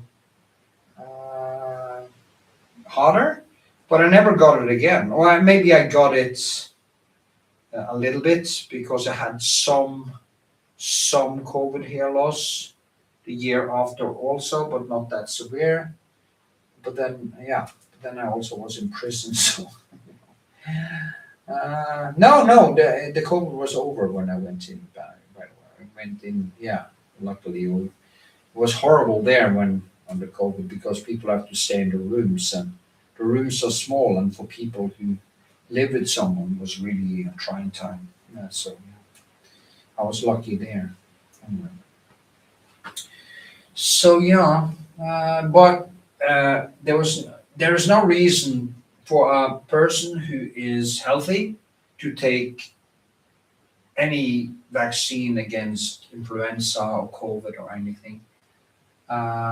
And I also know one friend of mine, he actually took all 3 of them and he got COVID 4 times. So hooray, hooray, hooray. And if I did that, I would actually seek help from the doctor because I would think there was something profoundly wrong with me. If somebody have a painting question, please ask. I'm gonna go fetch myself a cup of coffee and I'll be back in 15 seconds or something like that. Now we have talked about COVID. Yeah. So just gonna go fetch my coffee. Now, if you're new here now, please give a thumbs up. It's so important for the algorithm. I think I lost some weight actually. Anyway.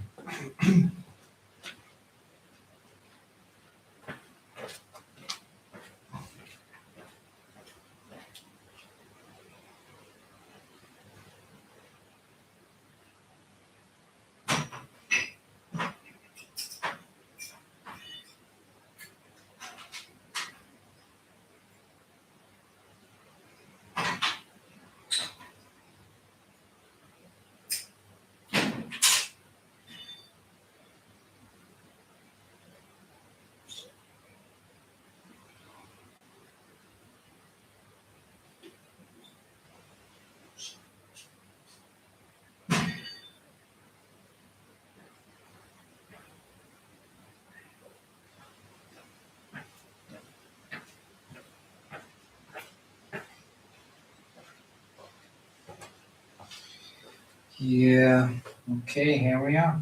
You're so sweet to me every time. You should, and you almost have to stay away from. I'm putting you in. You're not a patron, but I'm gonna put you into my Patreon giveaways, which I'm starting off with now. I'm promising that all the time, but I will start doing it one painting a month. I have a backlist now to fill up because I have to go all the way back to fucking 2021 or something. So I have to fill up with like 12 a year. You do the math. Oh, that's a lot of paintings, but I have to do it. It's my backlist. It's a small painting like this, a still life or something that I give away on Patreon every month.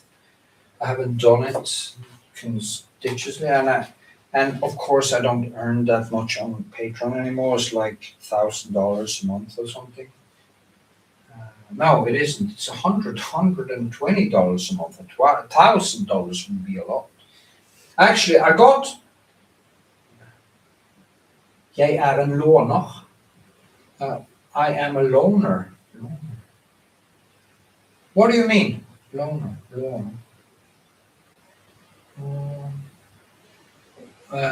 Could you, I see this in Norwegian. Why do I see the chat in Norwegian? I have to do something about that. I don't know how, actually. So, and here it says, I am a loner. Loner.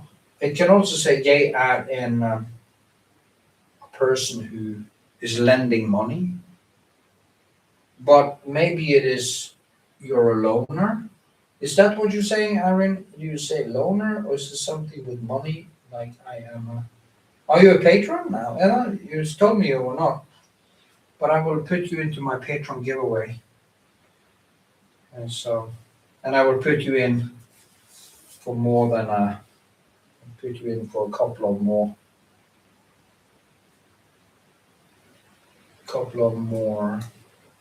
Ah, you are a patron also. Jeez, then you have to.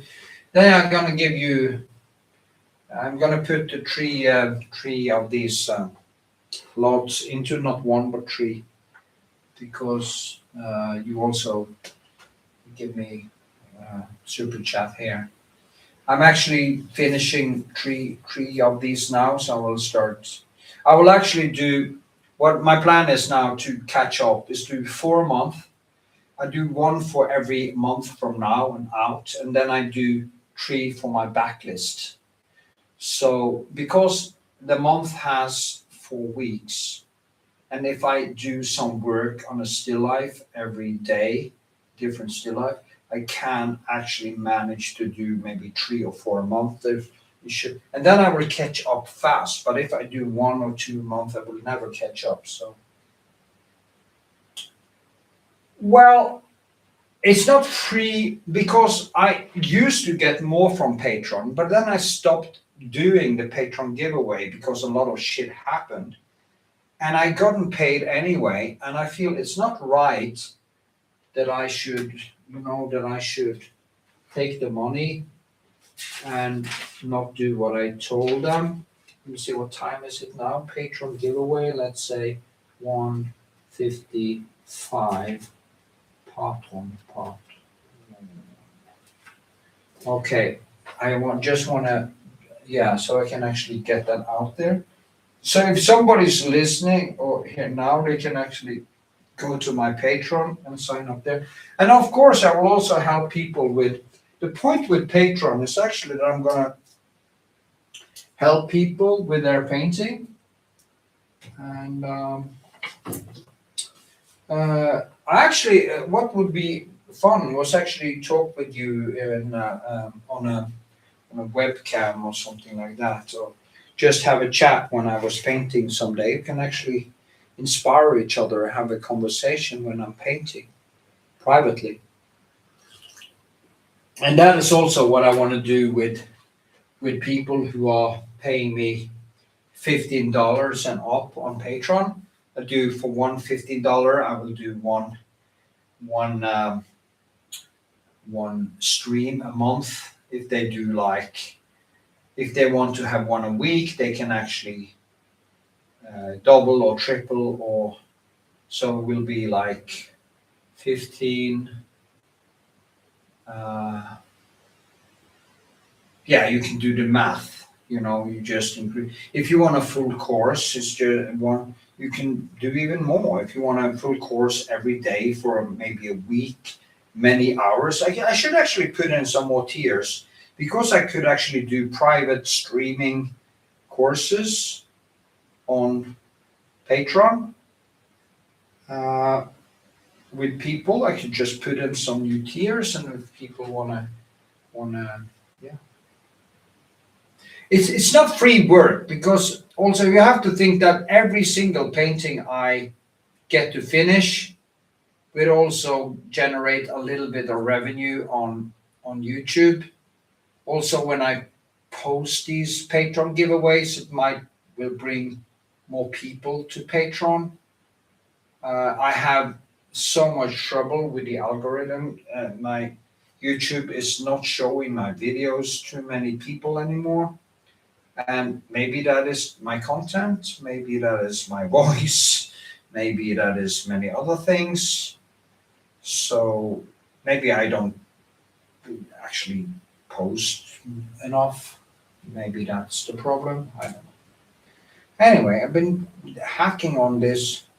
That is the problem. When I do these streams, I never really go into any deep, very very deep. What do you call? I don't go into deep flow, but getting main work. If I should focus deeply on this phase, I wouldn't stream. When I'm going deeply into the details and I'm going to do all the stuff with the stones and go deep into it, I don't stream. Streaming is more for the loose work because if not, I'm just going to mess it up. I can't talk this much and paint at the same time. What I could do was just put on the camera and add some philosophy, maybe play the full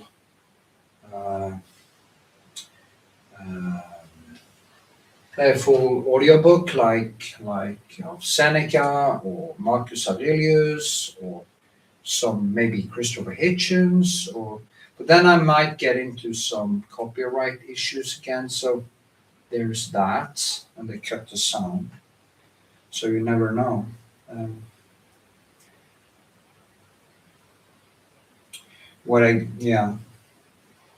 Or maybe I should chat with ChatGPT a little bit.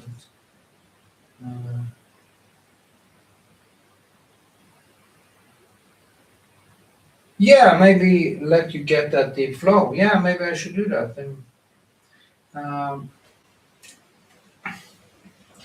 And then I don't have to entertain you. You can be entertained by other things when I'm painting.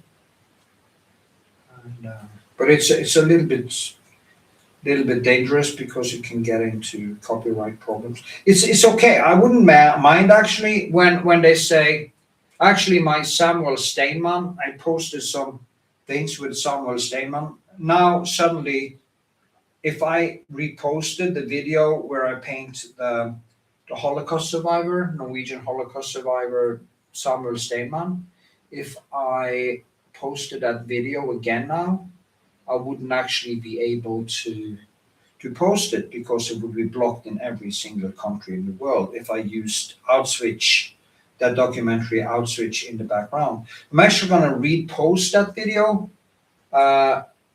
with a voiceover, audio voiceover, because I'm also going to build up my other channels now. So I'm going to have like 5 or 6 channels going. I'm going to have one just called Artists Thinking Out Loud and make artists thinking about everything, sit downs like I sometimes do. And I'm going to do a channel that is more dedicated to health and training, just for fun. And I'm going to have one called All Things Artist Knut Andre Vikshåland. Now that I already have that one. My Life, Knut Andre Vikshåland. I will just post everything from when I was a kid photos and talk about life and post everything, training, painting, thinking, everything chronologically. And I also have my oil painting with artist Knut Andre Vikshåland, which will basically only be about painting and drawing and art. So I will just have like 6 channels, and I will do that also because if I could actually get some wind underneath this, I could become economically independent and not to worry about sales would be great. Actually, I wouldn't mind if I could live of Patreon and of, yeah, if I could live from Patreon and YouTube, I would paint paintings big as these and give them away. As long as I could get money, I wouldn't care about sales. I would just finish them the best I could because that is my drive. And I would just give them away to a patron or whatever. I wouldn't even care about earning money on them. So that was about Patreon. So I want to talk about what is my drive, what is driving me. And the time now is 2:05. What drives me? Now, that's a good question. If somebody has a question who's listening now, give a thumbs up and ask questions in comments if you have some question. But anyway, what is driving me? And that is so easy for me to explain. I do know that I also talked to my girlfriend about this because I do sense that some of my drive came from hunting, hunting girls. Because a lot of the things that men do is to,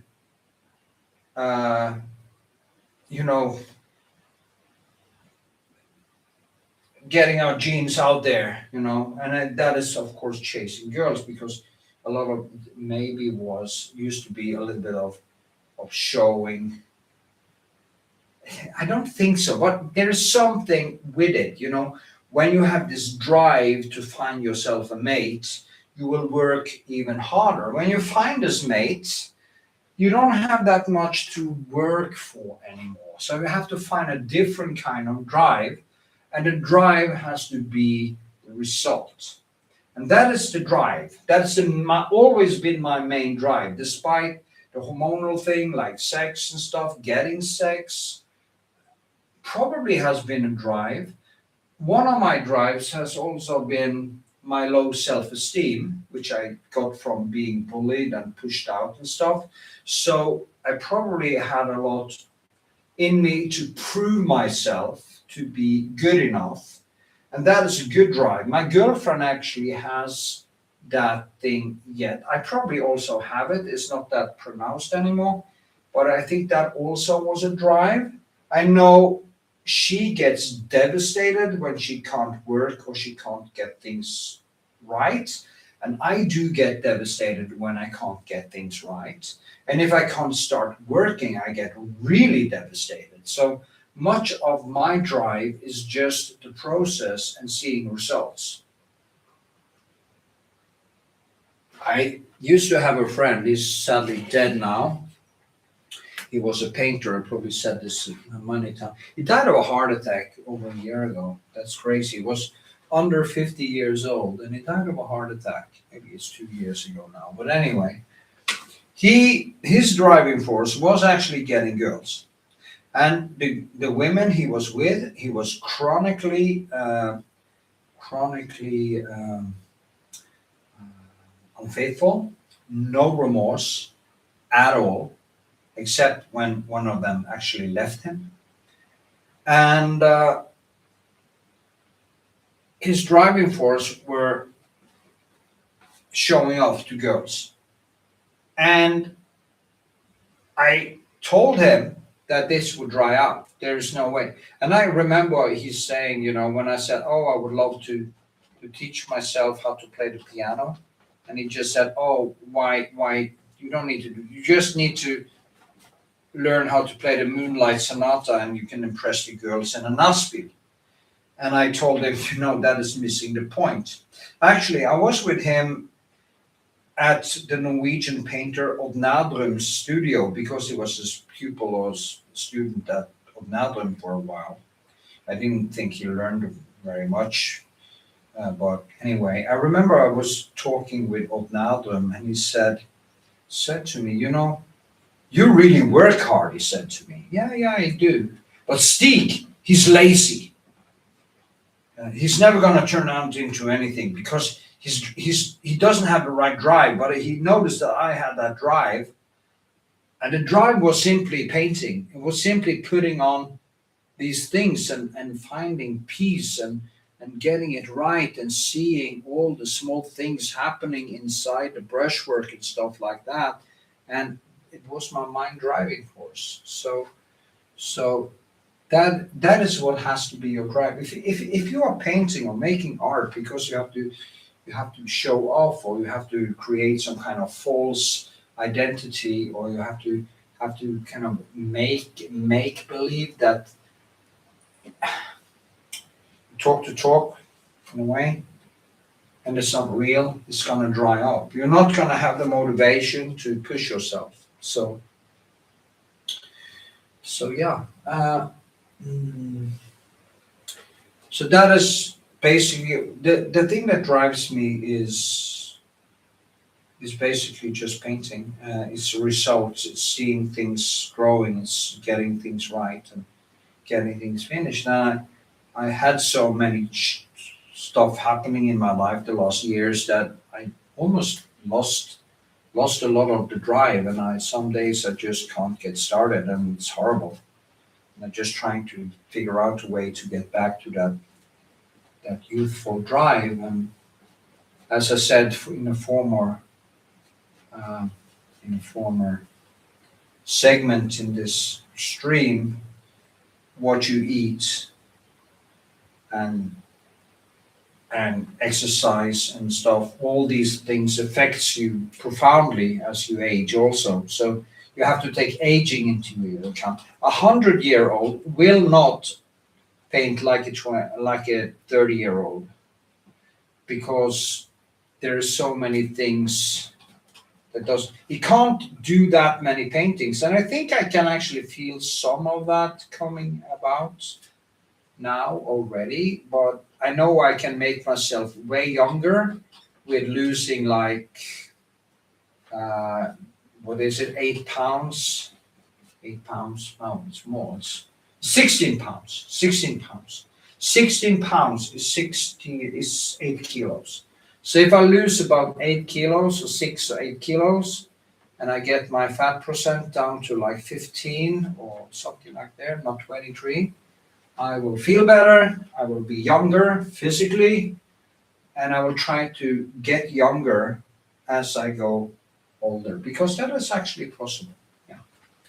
So yeah, and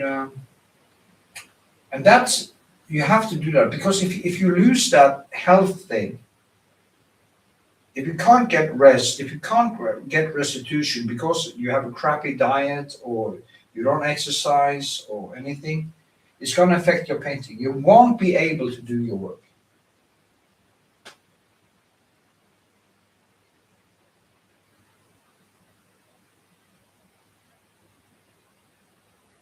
Yeah, that's true. He says he believes what drives me to paint is that he doesn't feel that he's pretty good, and he is pretty good. So, but everybody can get better, and because and for the because and only because he tried to learn. Uh, yeah, and he also said, yeah, he feels that after every painting, it's almost like he's learning it for the first time. And that is also kind of true, but it's like that skill wall. Let's talk about skill wall. What time is it? Skill wall, say 2:12. Skill wall. Skill wall. And that's very important because it comes back to how we get better. The reason that you feel that is because you are challenging and pushing your skill wall.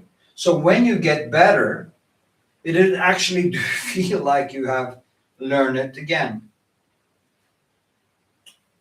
So yeah, and that is a drive in itself, because actually getting it to become better is such a release, it's such a victory that it gives you a sense of meaning. And I don't think you are religious, so there is no inherent meaning that you can hide behind, like there's an afterlife and therefore my life has meaning. You have to create meaning. So every time you manage to do that painting, every time you actually, yeah, it's a victory. You see that you did something better, and it also show you that you exist and that you're a human, and that yeah, I think you're totally right. It's like these paintings, this one and the other one, this commission works, and I have such problem getting into it because it's not what I really want to do. I just want to finish it. So I have to take myself down and stop looking at these as a problem, but as a challenge. And I know the feeling. When I'm done, I actually got frames for them today, but it was the wrong size. Beautiful frames. They cost like over $400 a piece. Beautiful frames. But this painting is 130.130, and I thought it was 120.120. So now I have two beautiful frames that cost $400 a piece, which doesn't fit these ones. So I have to get $800 more to get even more beautiful frames to fit them. And I already got the money for these, so I'm not earning anything on it, only expenses. But that is how it is. So, but I know when I'm done with these, because it's so difficult, it's so difficult because they are different between what usually would be way more sunlight, way more contrast, way more thing to work with, to push it. When I manage to get this right, I'm gonna feel like victory. Yeah, and it will actually feel like I learned to paint again. And I know because of that struggle, the more you struggle, even with the psychological part, you get better because you push yourself. It's like going to jail. It's like heartbreak. I went to jail heartbroken.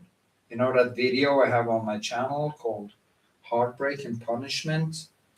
And it made me such a better person. As I say to my girlfriend, you have no girl I've been with, and I've been with a lot of nice girls and some crazy ones, but you know, it always me that was the real problem. She got the best version of me. She got the most conscious person, the kindest person, the most considerate person that ever existed before. It's almost like I'm a new person after all the things that happened a lot since 2020. And yeah, it's been a real journey. And I also notice when I get to start painting, I transfer this into my painting. I also have a lot of sorrow in me because it's almost like the crazy thing with the eggs. It's almost sometimes it's like it was a story that never really finished, and you just have to walk away. And in a way, it's like, but that is life. You just have to when you see clearly that something isn't good, you should never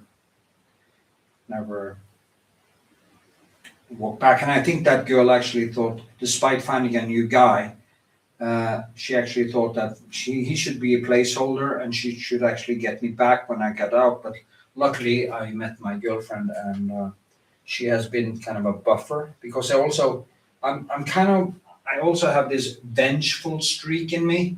So I would try to disrupt this other relationship just to do it, but then I would get hooked again because I'm a very emotional person. I actually talked to my Aina. I had this psychologist in prison, and I talked to her about that there's a part of me who wants revenge. And she said, now you are acting and talking like her, and you shouldn't do that. And it's very true. You shouldn't do that. You shouldn't go there, because it would just pull me in anyway. But luckily I met Amalia half a year before I came out, and when I came out I basically was finished with it. And this chick actually tried a lot of stupid things to kind of make herself relevant again. And that is while she actually had even married this other guy. But she tried anyway, and now she's I think she's actually just unhappy and kind of trapped in something that she really didn't think were going to last, because of course she's probably a covert narcissist, and they do that all the time. I actually seen that in other girls I was with when I was young. They hooked up with a guy afterwards, just because he was there, and then they got trapped, and then they never became happy again. Anyway, that was a rant. Hvordan vet du når det er ferdig? I never do. It's, when is a painting finished? 2:21. When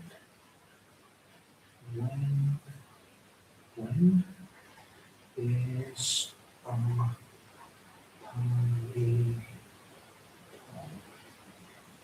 painting? Fuck, I need to start writing finished. Fini. Okay, fini. When is the painting finished?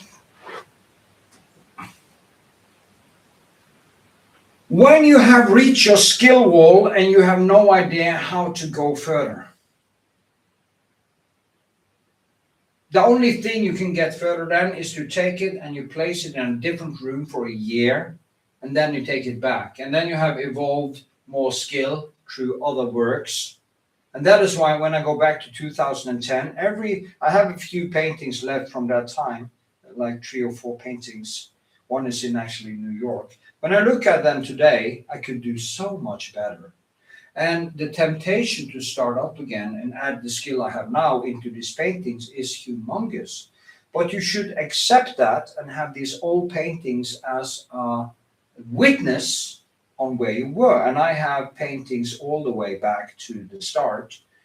And I have a video on my YouTube channel where I actually show my old work, so you can go and also see that. So I would say that you just keep on going until you don't know where to go, and then it's done for now anyway. And if you sell it, that is no problem. You just sell it and then it's gone. And you see it again a few years later and you think, wow, it was really good, But I hated it when I delivered it because I felt I couldn't go through more of my skill wall and stuff like that. So in a sense, you never become finished. You have to reach that wall. If you have, the problem is if it's a commission work and you have to deliver it at a certain point, you usually won't reach that skill wall because it's way too stressful. So you just have to deliver it when you see you can't really do much more without breaking everything down and work another year. that is when you have to just deliver it. So I will say a painting is never finished, but it's finished when you see it again a few years later and you accept it as a finished painting. And I've done that. So they are kind of finished later, not now. So I guess that was kind of, there's always something more you can do. But if you see that you, as usually with me, I never really reached that level where I can't do anything more. I come close to it, but it's almost like light speed, light speed, 300,000 kilometers per second. You can come up to, in CERN, you can come up to like 99.99999, the speed of light, but you can never become to 100%, because then you need all the energy in the universe and more. Not even all the energy in the universe will get a particle up to the speed of light. It's impossible. It's just impossible. For some reason, that is weird, but So it's kind of the same thing with, you can keep on going. There's also more texture. There's also something more you can fix. There's also something. So you can't really finish a painting if you are honest. But if you know perfectly well that you could do more and you don't bother, or you are hiding behind, I'm so special, my brushwork is good enough, so yeah, it's just my technique. And like that girl, Sandra, says that, oh yeah. She's so fucking stupid. Oh yeah, have you ever painted a Rembrandt painting? You can paint it. She doesn't understand going deep because there is no depth, and that's a problem. So if you have that problem, a painting can be finished. You have a canvas like this, you do like this, and you say, wow, I'm an artist, here is a finished painting. A real conscious person, a real self-critical person can never finish a painting. It is literally impossible. So there's that. Yes, there's that. Yeah.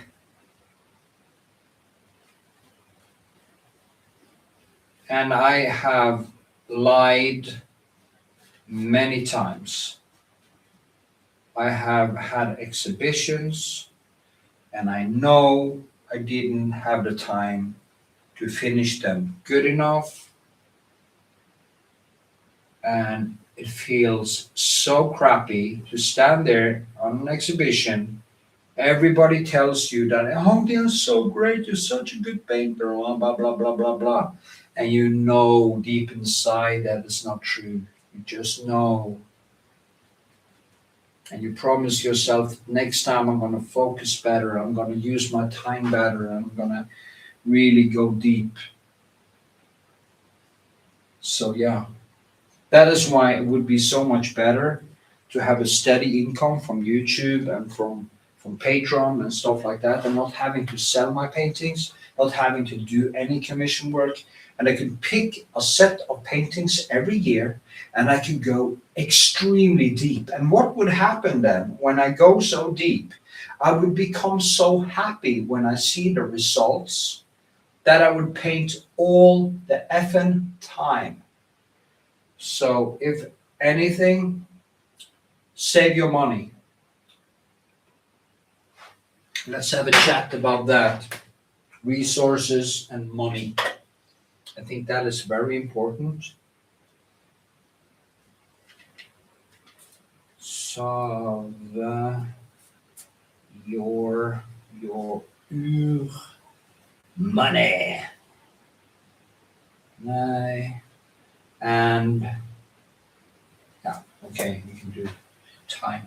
Well, the importance of not using money.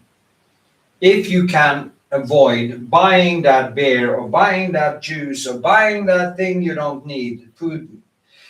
You need a grown man needs about 2,000 to 2,500 calories a day.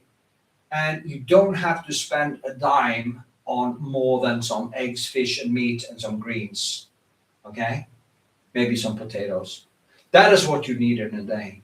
So all the other things you buy in the store will deplete the money that will give you the freedom to not do any commission work. So don't use money. When I started to earn a lot of money, I earned so much money on my paintings back in the day, like from 2005 until like 2016 to, I had a quite good income, okay? I was up I took in a lot of money. But there's high taxes in Norway, but you have free healthcare and stuff, so it's okay. But I spent like an arsehole.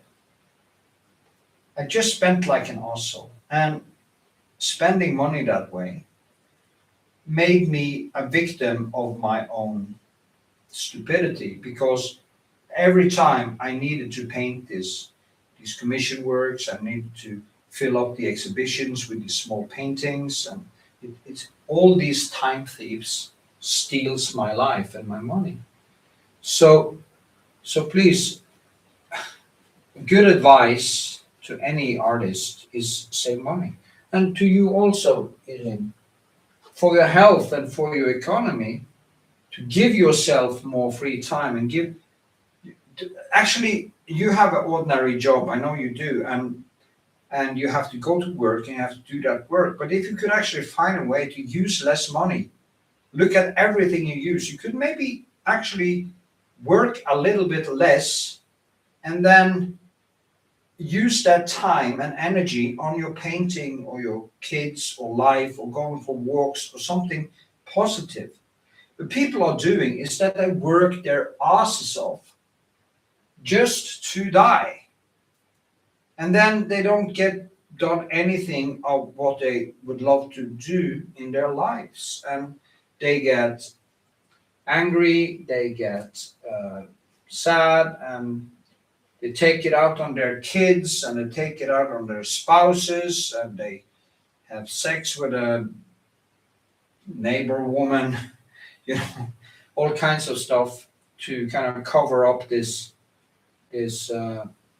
emptiness that you get when you never get to do anything creative, and it's heartbreaking, because we have this that too, come back to that religious, when you realize that this is the life you have and you probably will never have any other life, it becomes very, very much more urgent to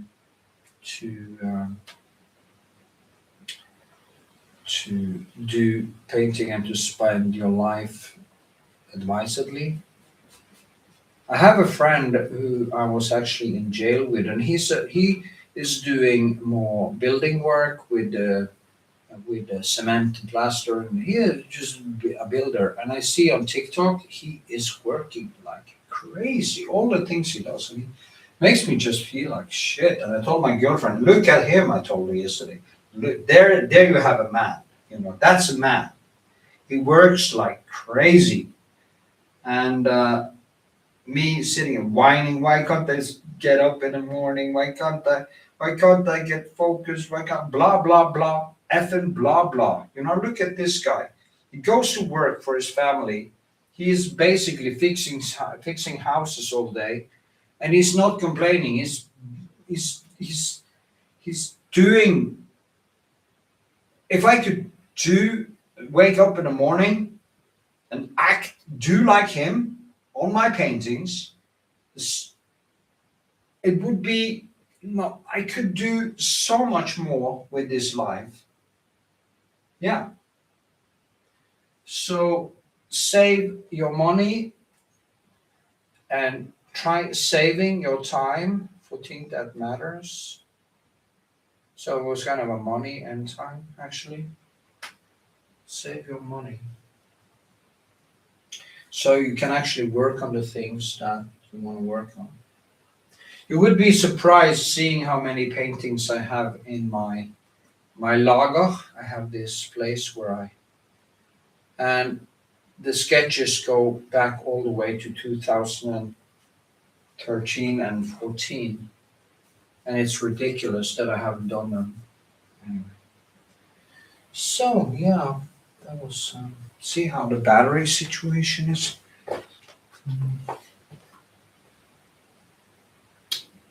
How is the battery situation? Hello. Wait. No. No, it's not gonna wreck. Oh, I could actually film. I think I can film when I stream. Oh, I didn't know that. Well, that's fun. It's funny. So, is there anybody else who has any painting questions? It would be so great.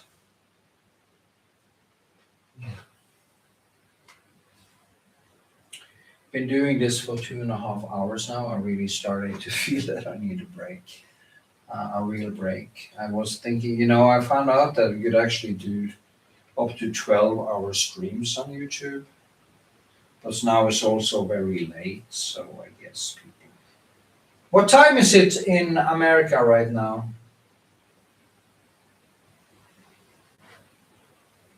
America is a big country. In New York, it's like 6 hours. So if the time now is like 3 or 4 in the morning in Norway, it is like 10 in the evening in New York. So I don't know. I have a look on my phone. Oh, it's almost 4 in the morning now. So I think I want to close down. It's almost 4 in the morning. Let me see. It's a 2.5 hour stream, huh? Maybe I should go for 3 hours just for fun. Yeah, I can do that. It's only 20 minutes.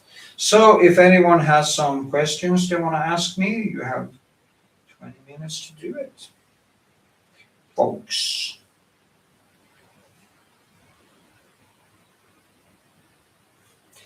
I think I'm going to start, before the streams, I'm going to start doing write down things I'm going to talk about.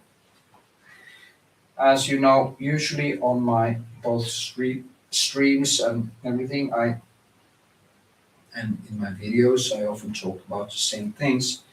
That is why I just wish that at some point I could do Q&As with people on my streams, so I didn't really need to write down anything. I could just maybe even if people see the stream and they have questions, I'm going to say that in the beginning of the next stream. If people actually have questions, they can put it on this stream. So in the next stream, I will actually address every question with name, because I'm also copying the stream here. So that would be a brilliant way to do it, actually, because then people could just, and even if they don't, I would answer the questions that I got in comments from the last stream. And if people don't get into the new stream, they would get their questions answered in the stream after that anyway. And then I would actually write down the timestamps to the different. Yeah, that's a good idea. That's what I'm going to do, and see if people then don't want to ask questions and stuff. That should be, yeah.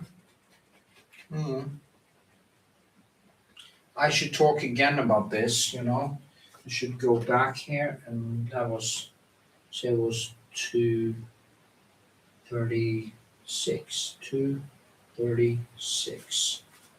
Q and A streams. Futura fu in future plans. Okay, I'm gonna add that in the chapters for this video. Oops. So yeah, get that done. So people can actually, because then they can ask questions in comments. It's also very important that people do thumbs ups on every video and ask questions. But I can do that, and yeah, people can actually get direct answers to their questions in every stream. There will probably be a lot of repetition, but life is repetition. You shouldn't worry about repetition. If you find repetition boring, I guess you can't only see one sky or one sunset or sunrise, because it gets boring. Yeah, oh, I've seen, oh, there's a sunrise. I've seen that before. Oh, there's a sunset. Oh, I've seen that before. Why should I see this? I've seen this before. If you're that kind of person, now I'm going to talk about my ex again. She actually did that because in the beginning, when she was doing the love bombing, she said, "Oh, you're so interesting. You have so many thoughts. Oh, I can't compete with your intelligence. Oh, you are so great. You're just fantastic. You're the wonder of the world." And then after she was going into that discard phase, she started, "Oh, you said that before. Oh, you said that before." It's like she was killing she was trying to put me down by just killing my self-esteem by pointing out that we have been talking about that before. But if you have a girlfriend or a friend or anyone, you meet people, there are actually a limited time, a limited amount of things you can talk about. You can talk about existence, you can talk about politics. Some people waste their time talking about sports. I have no idea why, because it's not important. There is nothing important with sports. Okay, if you can learn to exercise and learn to eat well and learn to do some of the things that people do to get healthy, it has some merit and it has some meaning, but it's not really important. So, and you can talk about art, you can talk about science, you can talk about stuff and politics, of course, what is happening in the world, you can engage. But if you talk about things like existence and everything, and philosophy and thinking, I think it has its limits to how the range you can talk. But what you have, which is beautiful, which makes I can talk about existence and the absurdity of the human condition over and over again to any person on a plane or train or boat or cafe or whatever, and I find it equally interesting every single time. And if I meet people who think the same things and do the same struggles, I find it so nourishing, because language itself is poetry. It's pure poetry, and it never gets boring. Like when me and my girlfriend was on the beach the other day, me as an atheist and stuff, looking out on the beautiful clouds and stuff, and I just tell her, even looking at the bonfire we had and see how it burns down, and intuitively you just, why? Why is there something rather than nothing? And I never get bored talking about that. So if somebody tells you that you are a friend or a girlfriend or something, and they repeatedly tell you that we talked about that before, leave them. Tell them, well, you should find somebody else to pester them. Effing bitch, because then they are not interested in conversation. They are not interested. And that is why I think you see so many couples sitting in cafes and they look so miserable. You know, there is the kind of quiet that is beautiful when you are sitting with somebody you love and it's just quiet and you just feel that closeness. That's a good quiet. That's a beautiful quiet. That is a quiet you should. So you don't have to fill every quiet space with speech. My girlfriend, she doesn't even like talking that much because she is more like an introvert and stuff. But she liked that I talk all the time because she liked to listen to me talk, you know. And yeah. And sometimes I feel bad because I talk about the same things all the time. But how much is there to talk about? You know, should you just stop talking? She also hates small talk. She doesn't even want to talk about the weather or sports or who won the football, or she doesn't want to. She doesn't like the question, "How are you?" She doesn't like it because it means that she has to think about it. It's like me. It means that I have to think about it. Every time somebody asks me, "How are you? How are you doing?" My temptation to tell me that I have terminal cancer and I have 3 months to live is just so tempting every single time because I know that these people do not care at all how I am. So why the hell do they ask? If they ask me, what's your interest? What do you love to do?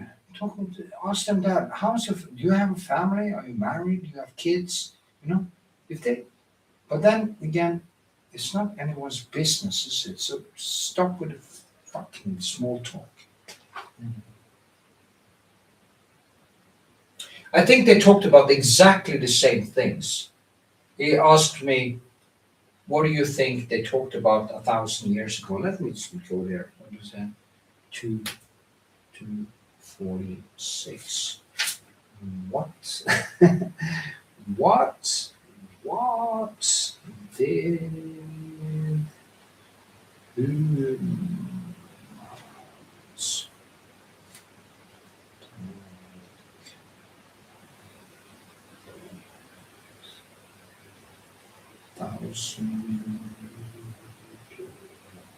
Okay, because now if we go back to the Greeks, they talked about exactly the same thing. They talked about existence. They talked about philosophy. That is like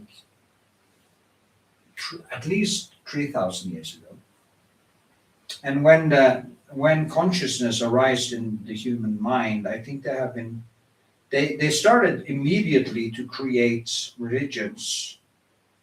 So some kind of nature religions, some kind of explanations. So I think I actually think that humans have had these debates about ethics, philosophy, nature.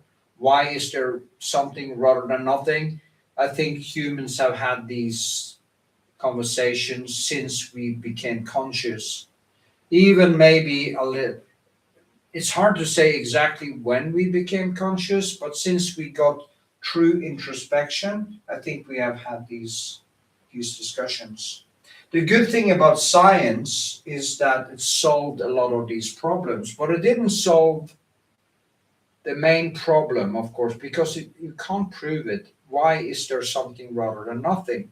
Like my now late teacher in art school, the only one who actually taught me anything, Krzysztof Nasilovsky, died of lung cancer a few years ago. He when I said there must be an afterlife, because if not, life is meaningless. He just looked at me with these piercing brown eyes and he said, existence exists and that's it. And it was so true, you know. Existence exists, and you just have to accept it. My view is that existence, the multiverse, there is no why, there is only how.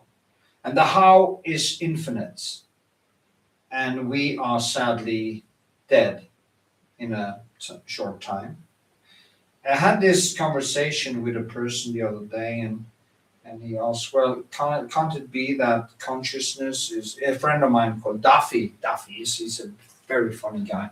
He's actually a guitarist, a musician. And he's talked about this with if consciousness could actually be linked to the universe, that the universe was conscious. And the thing is that for the universe to be conscious, you have to find a way for the electricity or the signals in our brains to be basically transformed into the quantum soup or some kind of infinite quantum computer or something. And of course, when you have an infinity before we were born, and you have an infinity after we are dead, in this infinity, this existence, which give rise to universes, of course there can be some being that has been able, through technology, to link its consciousness to the fabric of space itself. You have to remember one thing. When a light beam goes from basically crawling out of the sun to 3,000 kilometers per second, the photon, for the photon, this travel is instant because there is no time after the speed of light. So for the photon, if it was conscious, which of course is probably, absolutely probably not, there wouldn't be any sense of time. It would travel instantly.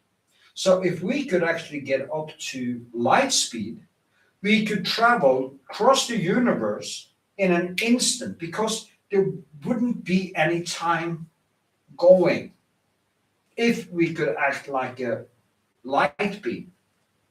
The problem is if you get up to light speed or right before light speed, the time inside the spaceship will feel exactly as fast as if you stood still. But for the people outside this, the time would go like crazy. And when we came back, there wouldn't be an Earth, everybody would be dead. So there's that. So I mean, existence and space and everything is just so incredibly weird. And yeah, I think that humans actually did talk about these things, and that is why they created religions and did seek explanations for this absurdity. And I have sympathy for that. I have sympathy for all religious people who created these beliefs before we had science. But after science, I think it's way more important for the common good of the human species that we come together as one in a scientific way and create a common future where we explore space. Because sooner or later, the human species has to leave this planet and go into the stars to survive. This planet will be burned off by the sun, and it's not that far into the future. I mean, there's less time for us to leave this planet than if you go back to the reptiles that was before like 350 million years ago, when you have this big continent, I thought it was called Pangea or something. Maybe I'm a little bit off in that, it's so much information, but the time scale is like 300 million years. And 300 million years into the future, the sun has increased so much in size that it starts to burn the planet. And it's even worse. The tidal wave has stopped. because the moon has moved so far out that it doesn't affect the rotation of the planet, and the rotation will slow down. The tidal waves will stop. So you got one part towards the sun that is basically fried all the time, and the sun is bigger, and the other side will be cold as Antarctica all year round, or even worse, it will like drop to 200 minus. But because we have an atmosphere, of course, that will not happen. It will also be a runaway drive house effect, so you can actually get some cooling from that. We don't really know exactly what would happen. So yeah, that is our future. That is why I also say something that is really not politically correct. I don't give a rat's ass about the polar bear or the blue whale or the tigers or the lions or the birds or the animals on this planet. The only animal I care about on this planet is the human being. And as as Teller in the program Penn and Teller said, I would strangle every single chimpanzee to death with my bare hands to save one street junkie, because the street junkie is conscious, and consciousness is the only thing that matters in the universe. Because without consciousness, nobody sees it. And we are the universe, true evolution, true pure chance, chemistry, and evolution have made a brain who can actually be the brain of the universe. So you are the brain of the universe. And that is, if that isn't amazing, if that isn't enough to have Putin put down his guns and stop killing people for us to build his own ego, then we are really in a bad state of being. Yeah. No, I don't have any sympathy for Christianity or any religion who oppresses the human mind into a state of believing in superstitions. And Christianity is full of shit. Now, Islam is worse. It's basically Nazism with a godhead. But the point is that if you read the New Testament, it's more difficult to get to war because Jesus or God is talking total submission and total pacifism. So I don't understand how somebody can take the New Testament and go to war. That is impossible. But I agree, within Islam, it is mandatory. I think that is why they actually, maybe that is why they still do this halal slaughter, and the Jews are doing it too, because they were actually teaching the children to cut the throat of the enemy. It's much easier if you have cut the throats of sheep and things from your child. It's much easier to take a knife and cut somebody's head off. It's no problem, because your religion tells you that this is not a human being anyway, so it doesn't really matter. Actually, I think it's funny that Islam isn't eating people, that they don't have cannibalism, because we are not human to them. We are not human. At least in Christianity, you don't believe you're still human, but you're going to hell. But in Islam, you're not even human. You're not a part of a pack. You are to be slaughtered or used. So there's that.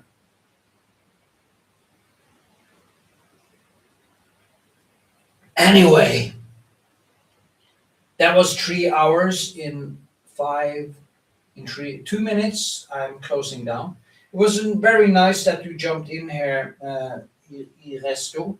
And you don't have to give me that super chat every single time, because you're already giving so much. And I will, of course, start doing that palette to you, which I promised. I promise, and I will do it before I perish. So now I will start on it, because it's very interesting too. I'm gonna hang this. I'm gonna hang the palette I'm painting on a plate, and I'm gonna talk about the palette and the colors and how we mix colors while I'm painting a palette. So it's going to be a very interesting video when it comes to painting.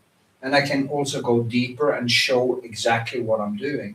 Also, I wonder if I'm going to do a stream, paint a big self-portrait and only do streams when I paint it. They could actually be quite interesting, but I'm gonna think about it. Maybe I just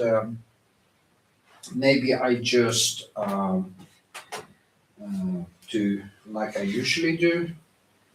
I can also both film and stream at the same time, so I kind of make two versions, because streaming, when I paint a painting like this, if I should actually make a video of how I paint a big painting, that video would last for 2 weeks in a row. So that is not possible. So yeah, thank you. It was really nice. It's so great. I really hope you get into your painting again, and also look into if you eat sugar in the form of soda, processed food. Try to clean up the diet totally. Get into the gym a couple of times. You're only in your 40s and it's nothing. Believe me, I'm 58 now. Maybe I should talk like that. I'm 58 now, and this light is making me look like shit. I know, it's horrible.